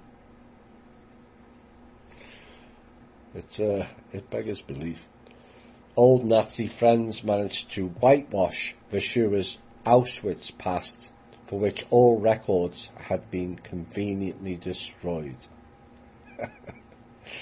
It's funny how the system manages so many times to bury or destroy files, either by fire or incompetence, is it not? And no, it's not a coincidence either. In 1949, the Auschwitz Dr. Ottmar Ferreira von Verschuer was named corresponding member of the American Society for Human Genetics. Paperclip. A new organization founded in 1948 by leading eugenicists hiding under the banner of the less disgraced name Genetics. The first president of the American Society of Human Genetics was Herman Joseph Muller. Mr. Muller, born in New York and born to Jewish parents, is a Rockefeller University fellow who had worked at the Kaiser Wilhelm Institute for Brain Research back in 1932. Von Verschuer got his membership in the American Society of Human Genetics from another German, an old eugenics colleague, Dr. Franz K. Coleman. Dr. Coleman, born to Jewish parents and moved to New York, who had worked with Ernest Rudin on genetic psychiatry. Whether Ernest Rudin was Jewish as well is not clear from my research. And part of von Verschuer's repackaged identity was a position he got after the war with the newly created Bureau of Human Heredity in Copenhagen. The Rockefeller Foundation provided the money to found the new Danish office, where the same eugenics activities could be more quietly advanced. The Bureau of Human Heredity received a letter from von Verschuer mentioning that he had the results of Auschwitz research moved to Copenhagen in 1947 to the care of the Danish Institute director Tage Kemp, who was also a member of the American Eugenics Society. Kemp had worked on eugenics with the Rockefeller Foundation since they financed his 1932 research day at Cold Springs Harbor Eugenics Record Office, and Kemp's institute hosted the first international congress in human genetics after the war in 1956. Next category, JDR III's Population Council and the Crypto Eugenics. Yes, you heard that right. Eugenics essentially was the foundation of John D. Rockefeller III's obsession with overpopulation. And given his enormous influence and huge financial muscle of the Rockefeller Foundation to fund scientific research, it was an obsession which would have untold consequences for generations after his death. J.D. III was nurtured on the grim pseudoscience of Malthus and fears of population growth. When he was a senior at Princeton University in 1928, his father, John D. Rockefeller Jr., named his son to the board of the family's Bureau of Social Hygiene, which was a birth control organization. J.D. III's Princeton mentor, economics professor Frank Fetter, was a member also of the American Eugenics Society. Fetter taught that democracy was increasing the mediocre and reducing the excellent strains of stock. In 1931, JDR III joined the board of the Rockefeller Foundation itself. There, eugenicists like Raymond Fosdick and Frederick Osborne, founding members of the American Eugenics Society, fostered JDR III's interest in population control. Osborne was president of the American Eugenics in 1946 and also president of the Pioneer Fund. With John D. Rockefeller III, he would co-found the Rockefeller Population Council. During the Third Reich, Osborne had expressed his early support for German sterilization efforts. In 1936, Frederick Osborne personally praised the Nazi eugenic program as the most important experiment which has ever been tried. Remember, this is before the war. A lot of it is focused during, but this was going on before. In fact, it was going on before Hitler and his Nazi party came into power. And these people are clearly just utter psychopaths, with an over-elaboration of their own self-importance. And some of these were clearly German Nazis, white German Nazis, which is a German with a national Zionist tendencies. And that is where most historians miss the key component of this problem. Whilst labelling it as a white and German issue, it negates the fact that several Jewish participants were involved in the key positions, funding, and all aspects of this programme. In 1938, he lamented the fact that the public opposed the excellent sterilisation programme in Germany because of its Nazi origin. Again, before the war. And by 1934, a year after Hitler came to power in Germany, JDR III wrote his father that he wanted to devote his energies to the population problem. In 1952, JDR III was ready to make his life's major work with a $1.4 million funding out of his own funds in addition to the Rockefeller Foundation money, and he then founded the Population Council in New York to promote studies on the dangers of overpopulation and related issues. Now, many of the leading American eugenicists have become pessimistic that their decades of efforts of forced sterilisation of mental and other deficient people were making a difference in the quality of the leading genetic stock. With population control, Rockefeller and others in the establishment believed they had finally found the answer to mass, efficient and effective negative eugenics. John Foster Dulles, then chairman of the Rockefeller Foundation and later Dwight Eisenhower's Secretary of State, played a key role in establishing John D. III's new Population Council along with Frederick Osborne, the first director of the council. Now, Osborne remained a central figure at the Population Council until the late 1960s. John Foster Dulles is the brother of Allen Dulles, who was the director of the CIA, who were also heavily involved in this program then and still to this day. But it's funny how the same names crop up in each decade of the story, as they're all connected in a massive web of deceit, lies, subversion and harvesting of the public, with their own genetic inbreeding programs of, pardon the pun, keeping it in-house. House being the operative word.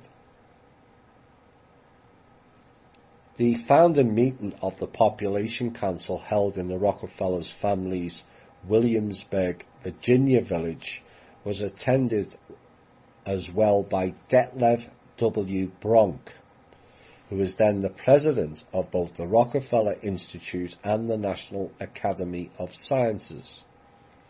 Bronk was also the president of the modern-day Eugenics Statistics Division. Yes, you heard that right. The modern-day Eugenics Statistics Division, called the John Hopkins Center. It's funny how they pop up again.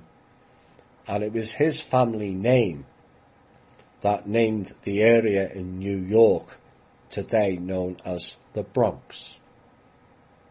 Nice to know a whole region of New York was named by a psychopath eugenicist.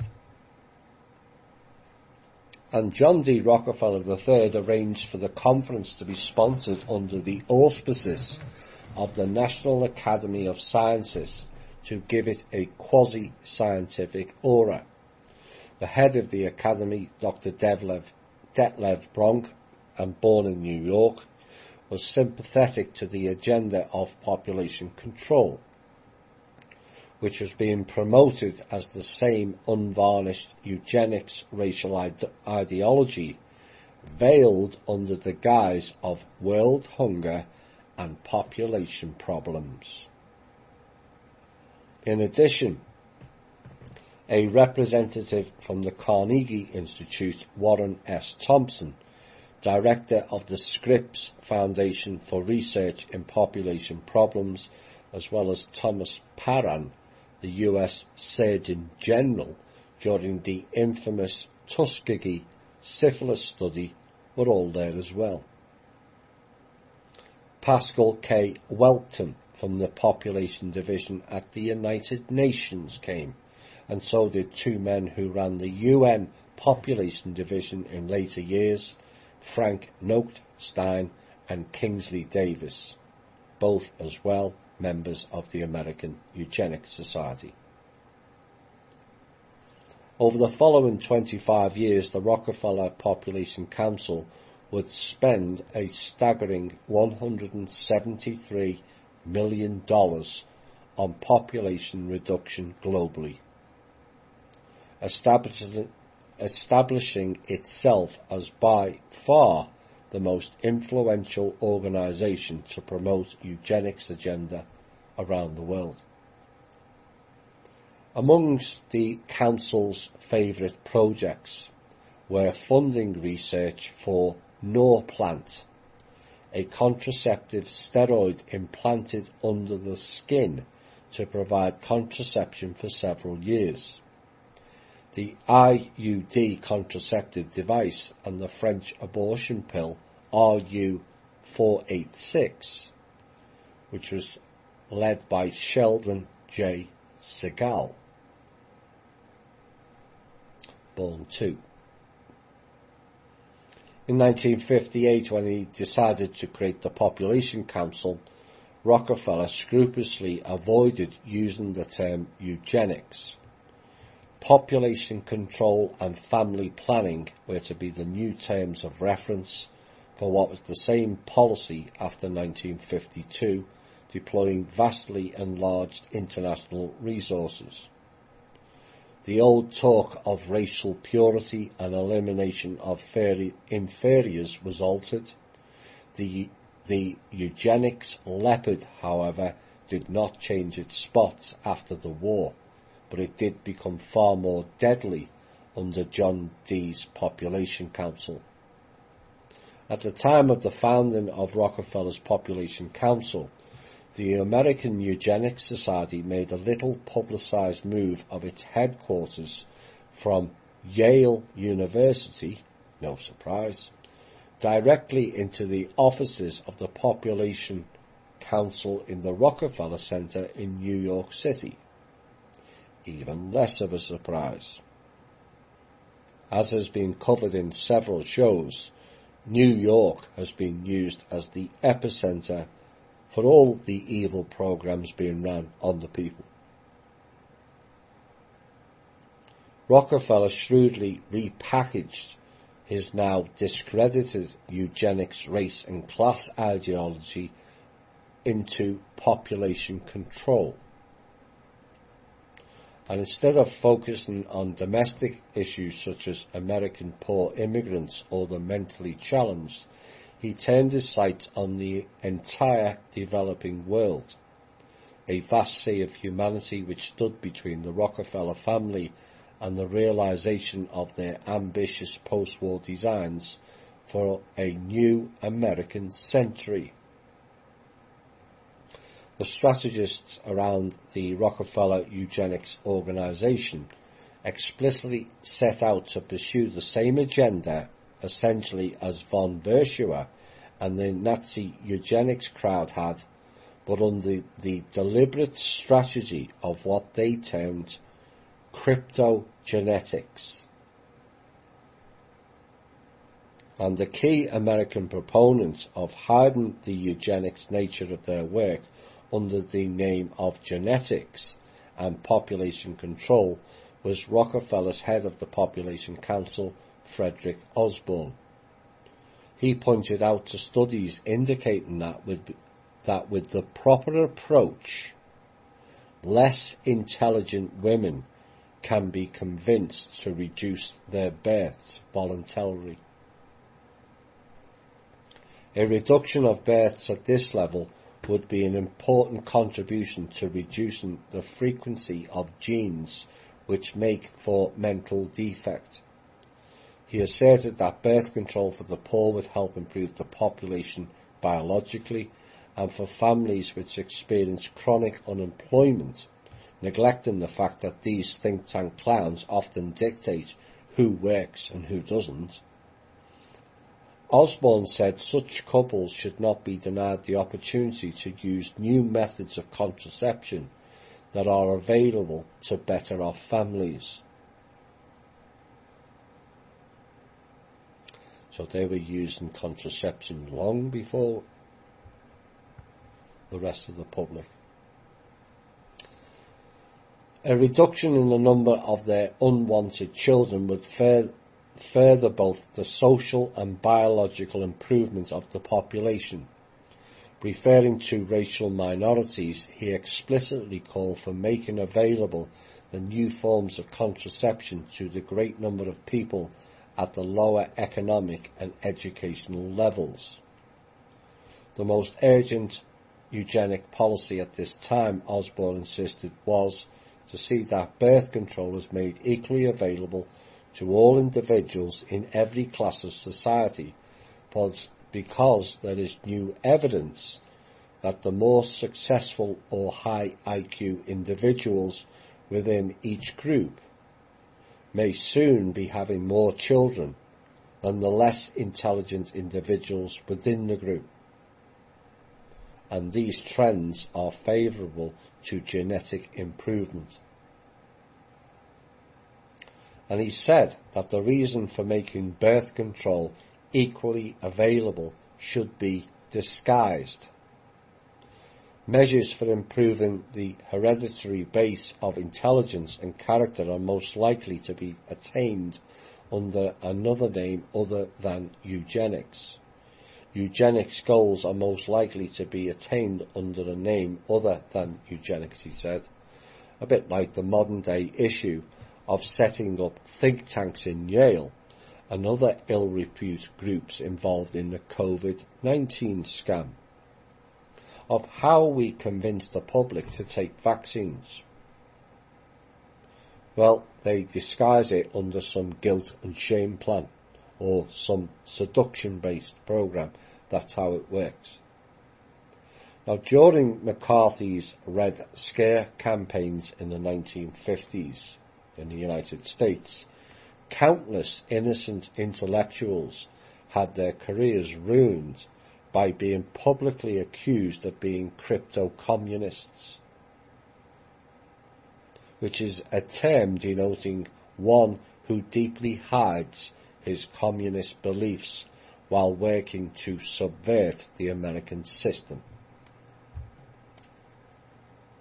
Now, McCarthy's assertions were actually largely correct if he understood that communism was not a Russian issue but a Zionist-based one. So we went from cryptography to cryptogenetics to crypto-communists to cryptocurrencies. Are you seeing the connections now?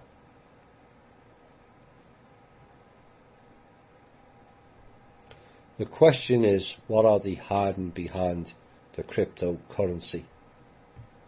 Of course, our listeners will know. But for those new, listen to our Clowns in Panic show. Right, that ended rather abruptly. Hope everyone's still on. I think we are. Yep. In the late 1950s, Dr. Carlos B. Blacker, a past chairman of the English Eugenics Society, proposed that the society should pursue eugenic ends by less obvious means. That is, by a policy of crypto-eugenics, which is apparently proving successful in the US Eugenics Society. Now, Blacker was close friends with the Population Council's Frederick Osborne, and he was the secretary also of the Eugenics Society when the chairman was none other than Leonard Darwin, son of Charles Darwin. Again, it's all kept in-house.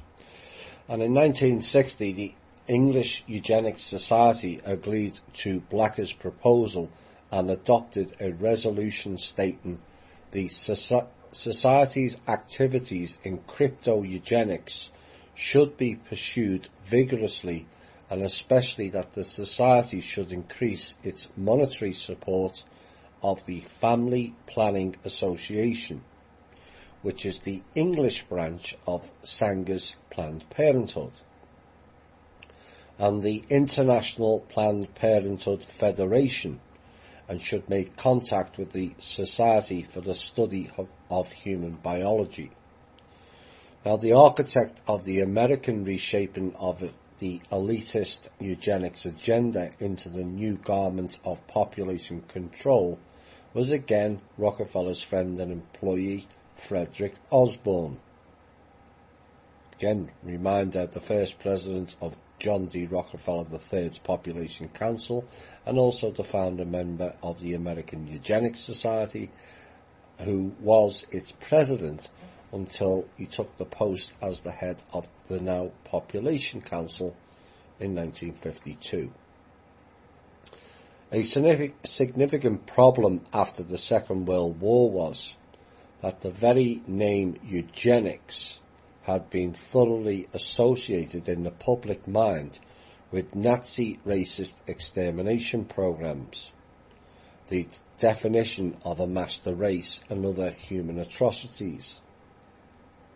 I guess their mind control program worked well then, as the master race were not German, Scandinavian or blue-eyed blondes either, but these sub-grade Zionists operating under the banner of being Jewish. Their manifesto, because that's what it is, called the Talmud, reveals all of that in full detail.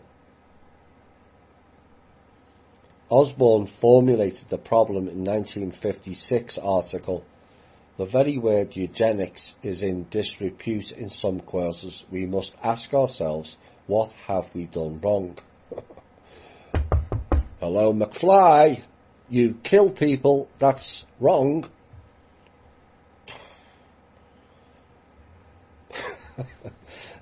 And he goes on, "We have all but killed the eugenic movement." But Osborne had a ready answer. People, for some reason, refused to accept that they were second-rate compared to Osborne, Rockefeller, Sanger and their superior class. That is because they are not, is why. And who appointed these jackasses as the first-rate peoples to begin with? Mired in greed, elitism, psychopathic, self-serving, and so far out of touch with reality, it's like they're from another world. Or maybe they were. As Osborne put it, we have failed to take into account a trait which is almost universal and is very deep in human nature. People are simply not willing to accept the idea that the genetic base on which their character was formed is inferior and should not be repeated in the next generation. They won't accept the idea that they are in general second-rate. No shit, Sherlock. Give that man a Blue Peter badge. It defies belief. And Osborne proposed a change in packaging. They're good at doing that. Perhaps they need to repackage their brains. Eugenics was to be mass marketed under a new guise. So instead of talking about eliminating inferior people through forced sterilisation or birth control, the word would be free choice of family size and quality. Free choice is the equivalent of free will and freedoms in America. It's bullshit. Whilst these psychopaths are around. Free choice. And as early as 1952, when he joined the Rockefeller III Population Council, Osborne saw the huge potential of contraception and mass education programs for eugenics, albeit masquerading as free choice. And one of his first projects was contributing the funds of the Population Council to research in new contraception pills. Foreshadowing the future of the Population Council and the Rockefeller Foundation in population control, he said, again in his eugenics review, there is a certain possibility that pressures can be given a better direction for birth control and can be brought to bear on a majority of the population instead of a minority. So they were widening out the eugenics. And when such pressures are brought to bear, Osborne added, individuals will believe they are choosing on their own not to have children. If family planning has spread to all members of the population and means of effective contraception are readily available, he said.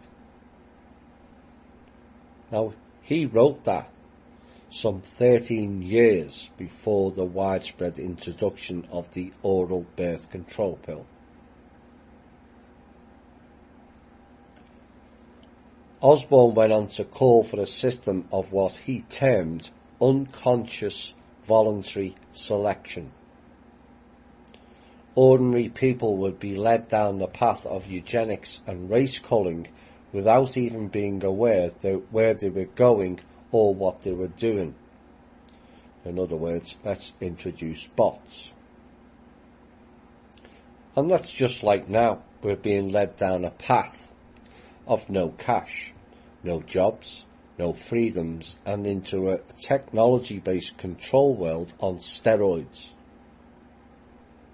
where they dictate when and what you eat, sleep, sex, read, write, or believe in. And you will only have a freedom of choice, providing you accept the choices that they give to you. It's a bit like politics. The illusion of choice, and somehow this one is different. Yeah, right. How's that worked out for you? And it all comes down to, do you care, or are you content to wait for someone else to fix things for you? And Osborne argued that the way to convince people to exercise the voluntary choice would be to appeal to the idea of wanted children. And yes, that doesn't work well either. Voluntary choice is another illusion. The American people voluntarily chose to be under martial law since April. Was that really a choice or a forced solution? And he said, let's base our proposals on the desirability of having children born in homes where they will get affectionate and responsible care. In this way, he argued, the eugenics movement will move at last towards the high goal which Galton set for it, namely the creation of the master race and reduction of inferior races. It makes me laugh how these people promote God and how we should all follow God's rules and laws. And yet these jackasses think they can decide who lives and who dies, like they are messengers of God. But the question remains, which God? because if it's the God in the Bible, then these people fit in rather well with that God who smiteth people, sends plagues, serpents, pestilence, and famine the people's way. Don't believe me? Go and read the book with clear thinking again. It's all there in their own words. Now, publicly, Osborne appeared to purge eugenics in the post-war era of earlier racism. In reality, he applied the racism far more efficiently to hundreds of millions of darker-skinned citizens of the Third World. Hello, Mr. Gates, India, Pakistan, and Africa.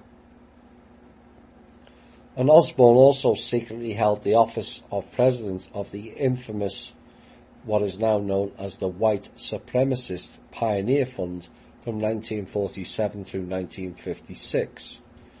Among other projects, the Pioneer Fund supported highly controversial research by a dozen scientists who believed that blacks are genetically less intelligent than whites, according to a December 11, 1977 article in the New York Times.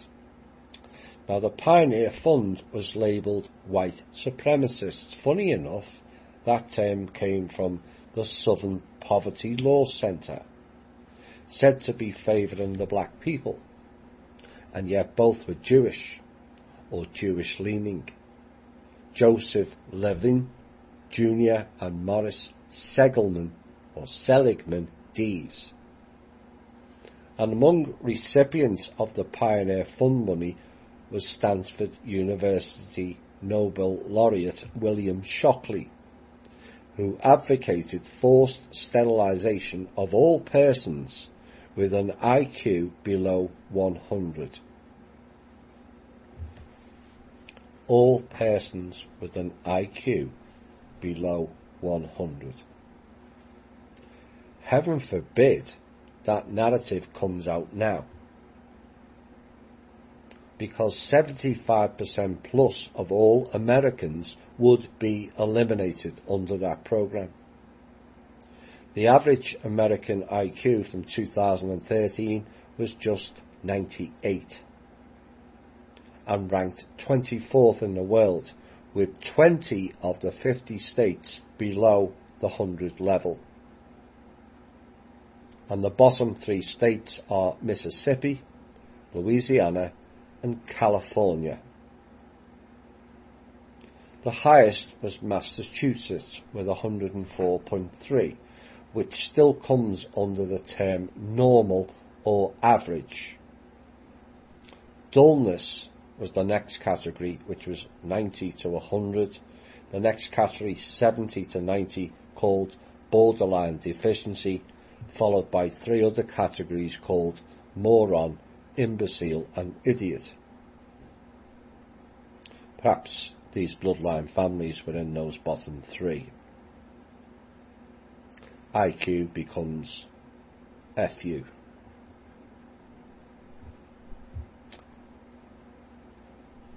But the fact is, on average, in every state, and as a country, America is below most westernized countries and behind North Korea, Singapore, and Taiwan, is ridiculous given the wealth in this country. But as we know, the same people who brought you eugenics also brought in the dumbed-down education system as well.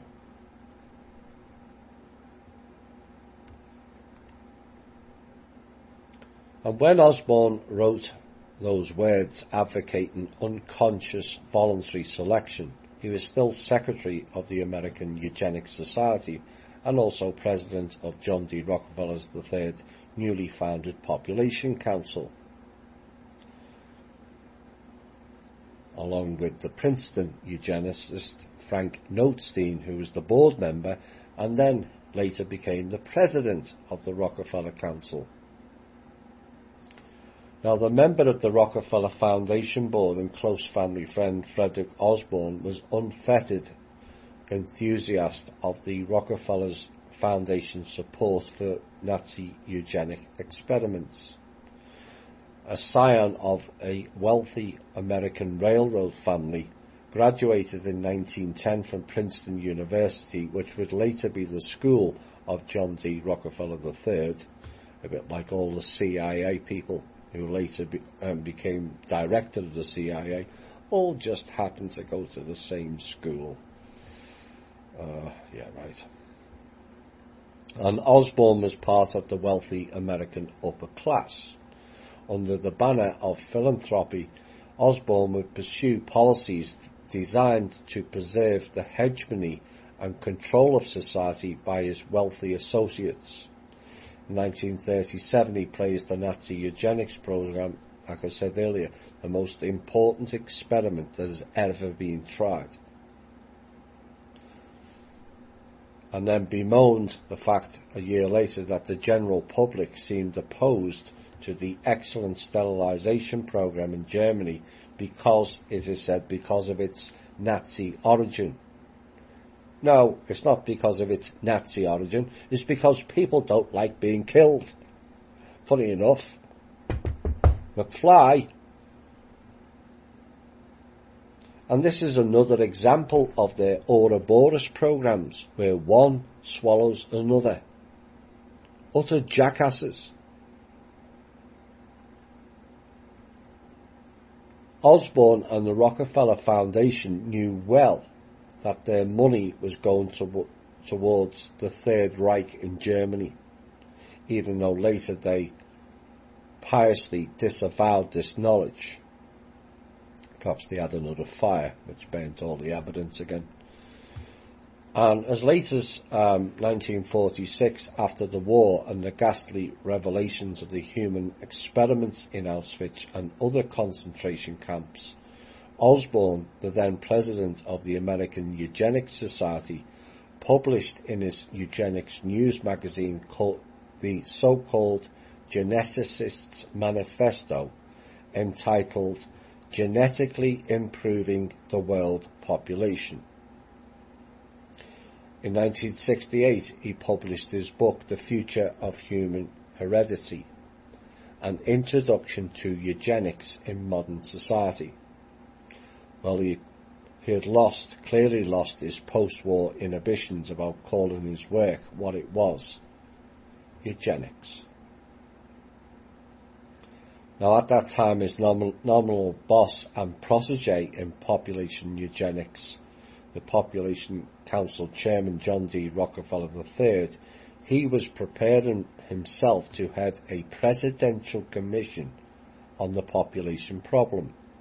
And in his book, Osborne cited studies showing that less intelligent women could be persuaded to reduce their births voluntarily.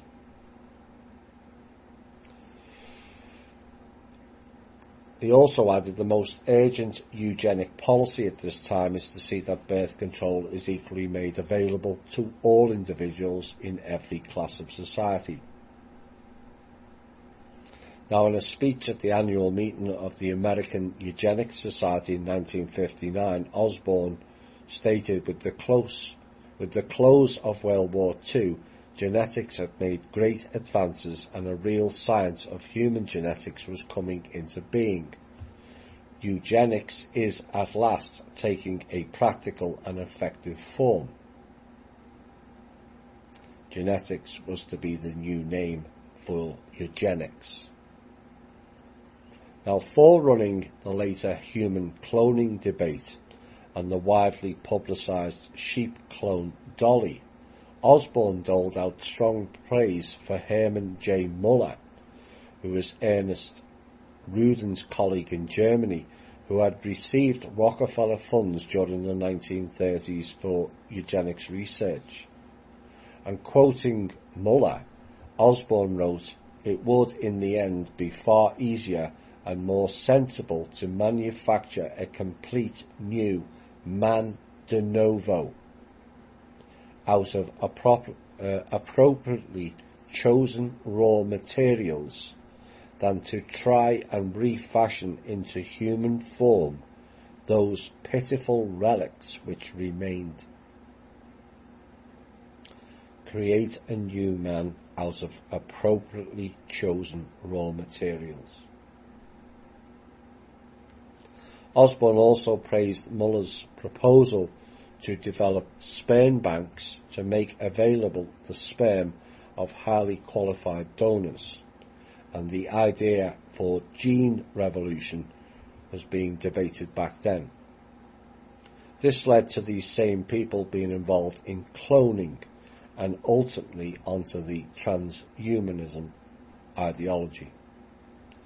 Rockefeller's Population Council gave grants to leading universities, including Princeton's Office of Population, head by Rockefeller eugenicist Frank Notestein, again a long-time friend of Osborne, who in 1959 then became the president of the Rockefeller Population Council, in order to promote a pseudoscience called demography.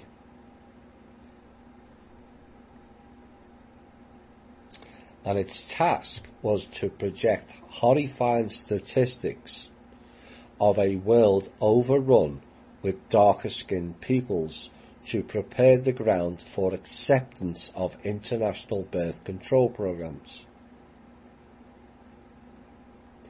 And yet, all these programs were being run in white countries on white people based on the statistics. Does that make sense? The Ford Foundation soon joined in funding the various Population Council studies, lending them an aura of academic respectability and, above all, money. The Rockefeller Population Council grants were precisely targeted at creating a new cultural view about growing human population through their funding of demographic research, such as that of Princeton's Notestein. And according to John Sharpless, who studied the history of population control using the Rockefeller Foundation archives in the 1950s, he said that the non-profit sector was where the debate over the population problem actually played itself out, ultimately defining how the policy issue would be viewed in the period which followed. The Population Council made sure that research would take place in both the social as well as biological sciences, and that this effort was not simply an exercise in pure science, but one which aimed specifically at policy, which was eugenics. Not only the legitimizing of the science of demography, but also the acceptance of demography as a policy science. And they were slowly encouraging an evolution in thinking among population specialists to view intervention in demographic processes, particularly fertility, as not only appropriate but also necessary. Of course, Margaret Sanger had created this global version of her American Planned Parenthood Federation called the International Planned Parenthood Federation. Now, Sanger had said had first met JDR III in 1947, and she had convinced him then of the urgency of promoting mass birth control. She convinced him. No, because his father funded her 24 years earlier in 1923. There was no convincing. This was an ongoing program of the Rockefellers since at least 1905 with the Wilhelm Institute. Convinced. Now, following the initial Rockefeller finances, her International Planned Parenthood Federation was soon backed by a corporate board which included DuPont, U.S. Sugar, David Rockefeller's Chase Manhattan Bank, Newmont Mining Company, International Nickel, RCA, Gulf Oil and other prominent corporate members. The cream of America's corporate and banking elite were quietly lining up behind Rockefeller's vision of population control on a global scale. Corporate and banking elite.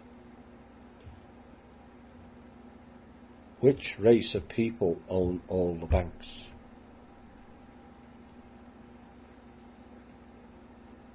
They're not white, are they?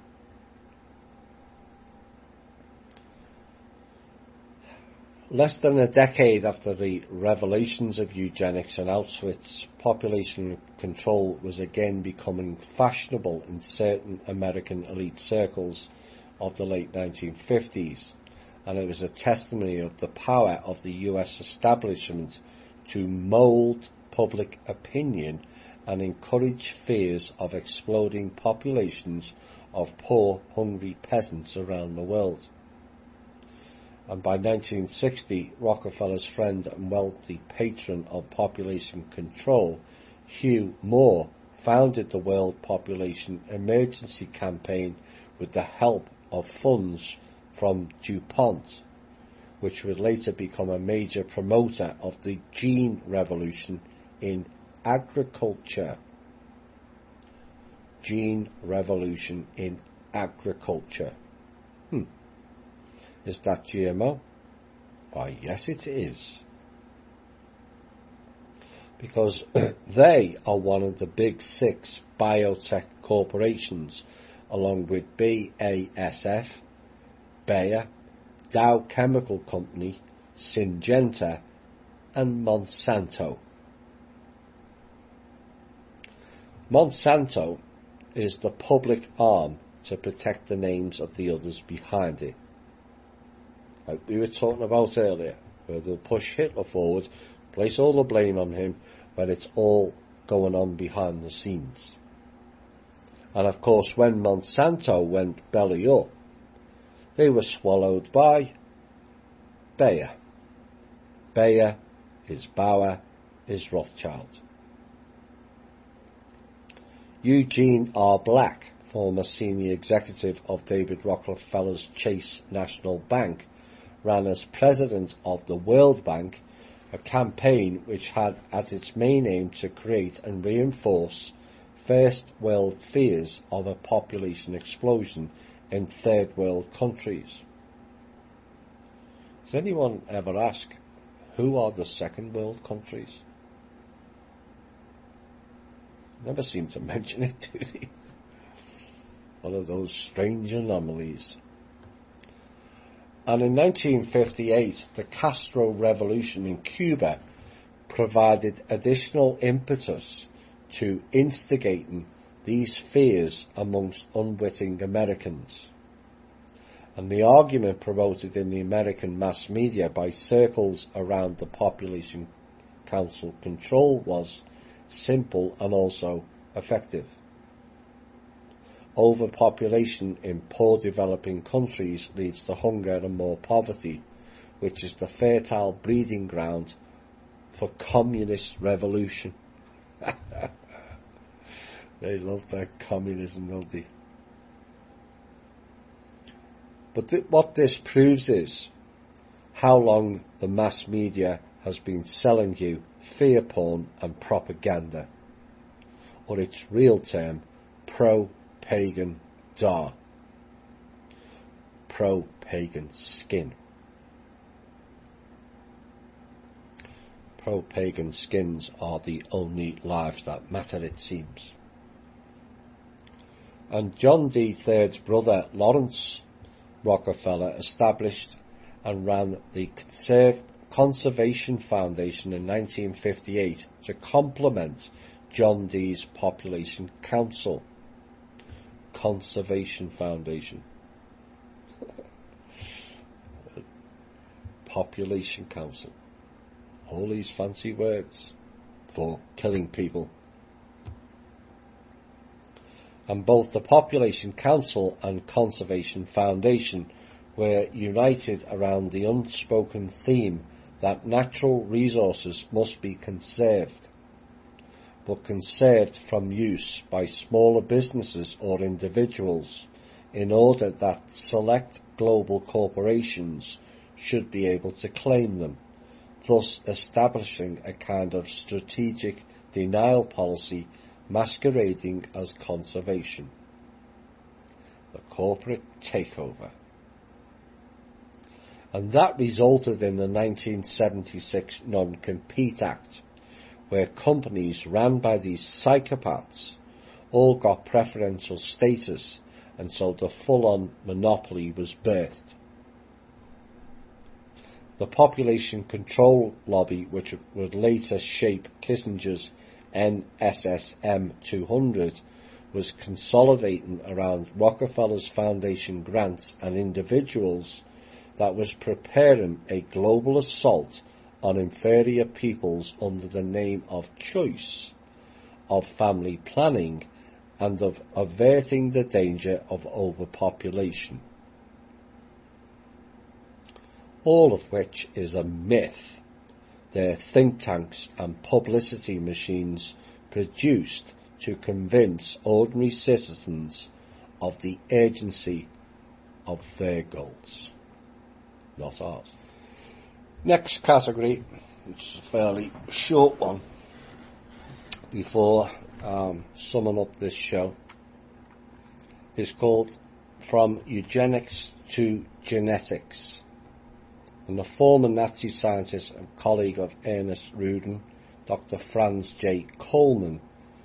Now, Coleman was a German scientist who left Germany in 1936 when it was discovered that he was part Jewish.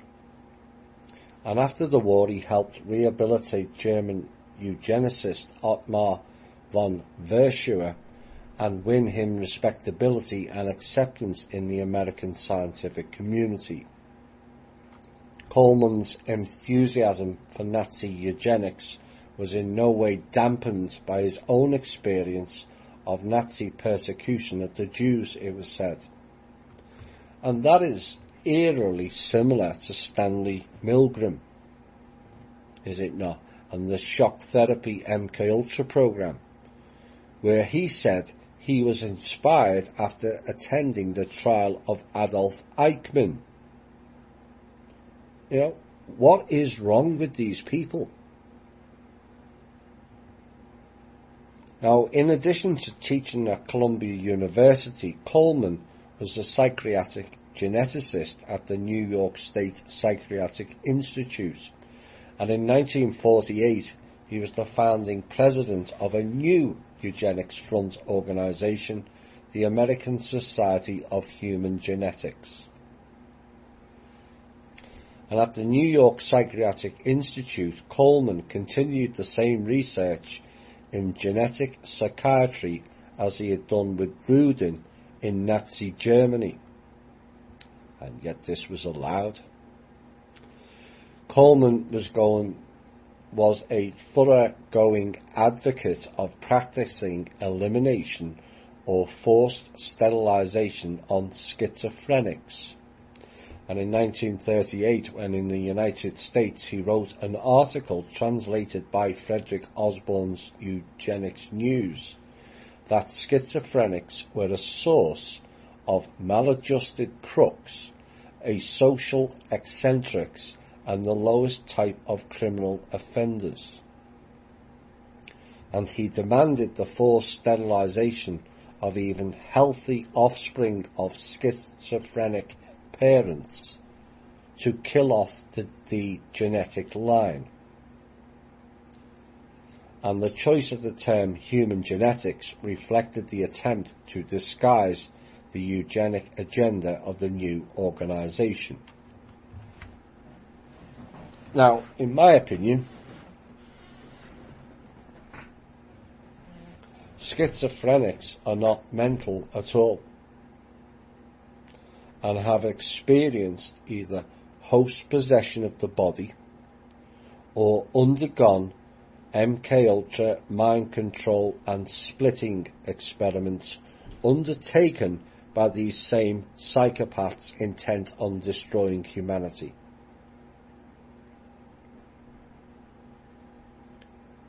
I would go further and say most people with mental disability are a selection of one or both of those issues.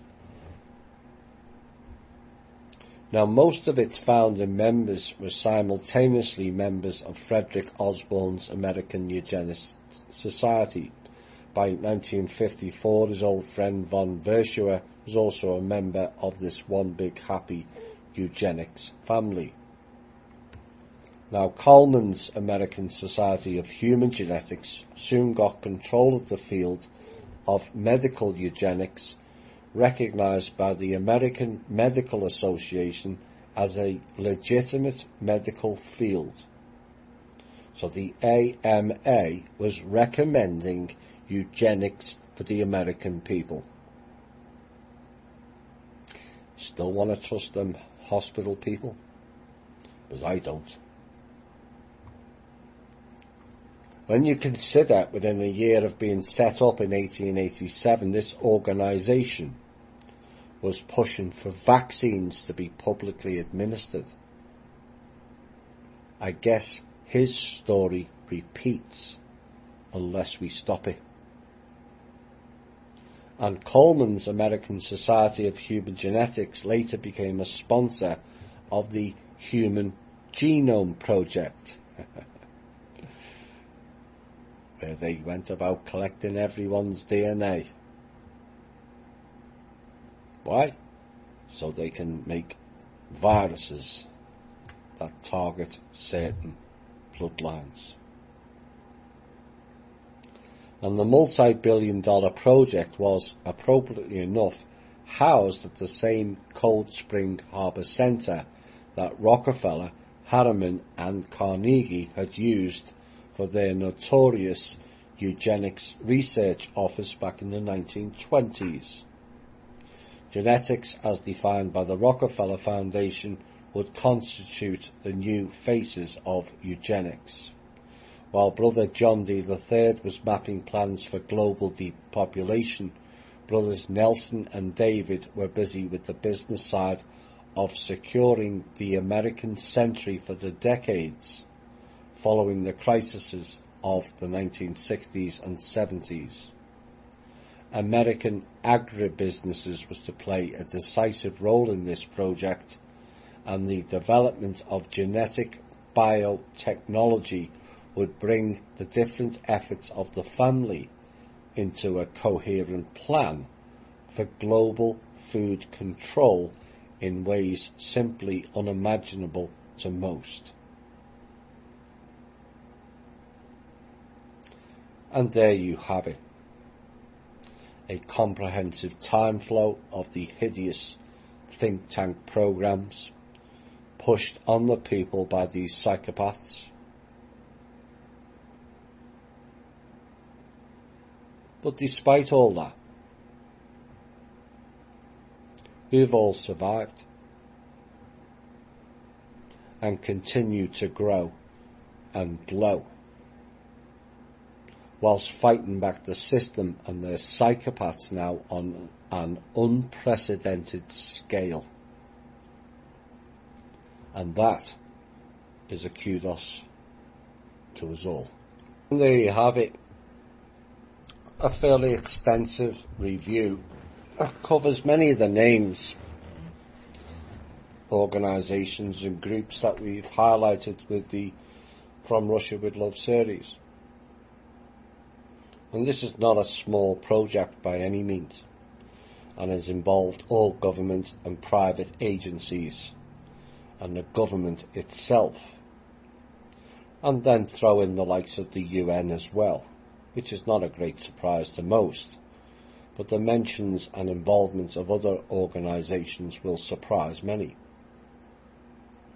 The fact that so many colleges, institutes, research centres, non-profit foundations, hospitals, mental facilities, child facilities and secret societies were involved in it as well will alarm many people. The fact that the elite families ran it will not be lost on our members, as their ability to think in a normal, rational way without harvesting, reducing, torturing or killing people seems beyond many of them. But those same elite bloodline members also run the gauntlet of torture, fear and coercion as well, as we covered in the Illuminati series 1 and 2. But their inability to speak up and out makes them complicit in much of these crimes. Like the Rothschilds family recently asking for help from their own family members. But where were they when they were dishing it out on the rest of the world? The Carnegies not only took part in genetics or eugenics, but were also responsible, along with the Ford Foundation, for dumbing down Americans since the 1920s. And it's the classic Ouroboros programs again. These elite families like to run. With eugenics, they state they wish to elevate the IQ and intelligence-based breed, all whilst dumbing down the whole country's education program. And either they are incapable of future thinking or just wanted all of us below 100 so they can use their eugenics on more people. Except other evidences of these elite families suggest they just have a propensity for killing people full stop, based on some ridiculous notion that somehow that they are better than us. Newsflash, you are not. Oh, and by the way, good luck with your karma in the next many lifetimes. Eugenics is a fancy word for killing people, just like patriot is a fancy word for fascism. These people have flaunted all of their programs in our face, and the modern day version is called Planned Parenthood. But how can you plan for parenthood when 85% of that business practice is for killing babies? What part of parenthood is that? Now, recently we've had the Black Lives Matter program. And of course, absolutely, Black lives do matter. And yet 401 black babies for every 1,000 live births are aborted by black people. Fact. In 2018, every day in America, 2,400 babies were aborted. Every single day. 2,400. 19% were Hispanic, despite them having a higher population number than the black people in America. 35% were white and 38% were black abortions. I guess with those statistics, black lives really don't matter when those figures are revealed. And we can delude ourselves or face reality. This masquerade has gone on long enough, and all must face reality to what is essentially going on in our faces. And this show is not stating black people were not killed or enslaved. They were, absolutely. But who by is another matter altogether, and no, it was not, by and large, the whites. The fact is there was white slavery for thousands of years, not a few hundred years to the African peoples, but they were being traded and also genocided by their own people with the East African slave trade to Egypt mainly. And the issue that eugenics was only done on dark-skinned people is proven pure folly, as only one group of people has depopulated over the past 100 years this program has been running, and it's the whites, who are now down to 9% of the global demographics and number 750 million and falling now. The point is, all lives matter, and stating only one colour is being killed or placing the blame of one colour of people is both wrong, misleading and hampering us all in understanding this problem. And the great question facing us all now is the current vaccine charge against the public another of their eugenics programs? With so many people giving their DNA away by various methods, perhaps those that have should be more careful of their own property, like COVID tests and DNA nudge gadgets.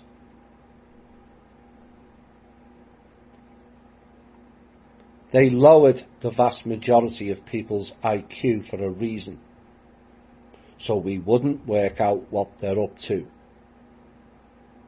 Perhaps the best eugenics program would be to eliminate the psychopaths in all bloodline families. These psychotic bloodline groups are engineering a world where they are the new gods. Well, fuck that, as we didn't particularly like the same psychotic behaviours of the old ones, never mind the new ones.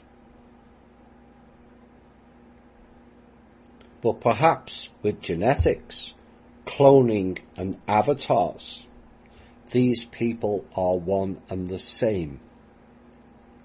Times, timelines, names and titles may change, but the song, the entities and the program remains the same.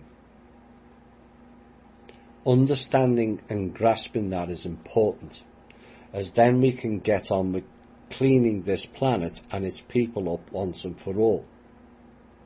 And we can only do that by fixing ourselves, highlighting the psychopaths and their programs and coming together for a common cause. That cause is the elevation of humanity into being better people that care and share, love each other, not hate and divide. Live life based on need, not greed. End the fear and limitation programs we all run on ourselves, and also end the ridiculous program we all use of lying to ourselves.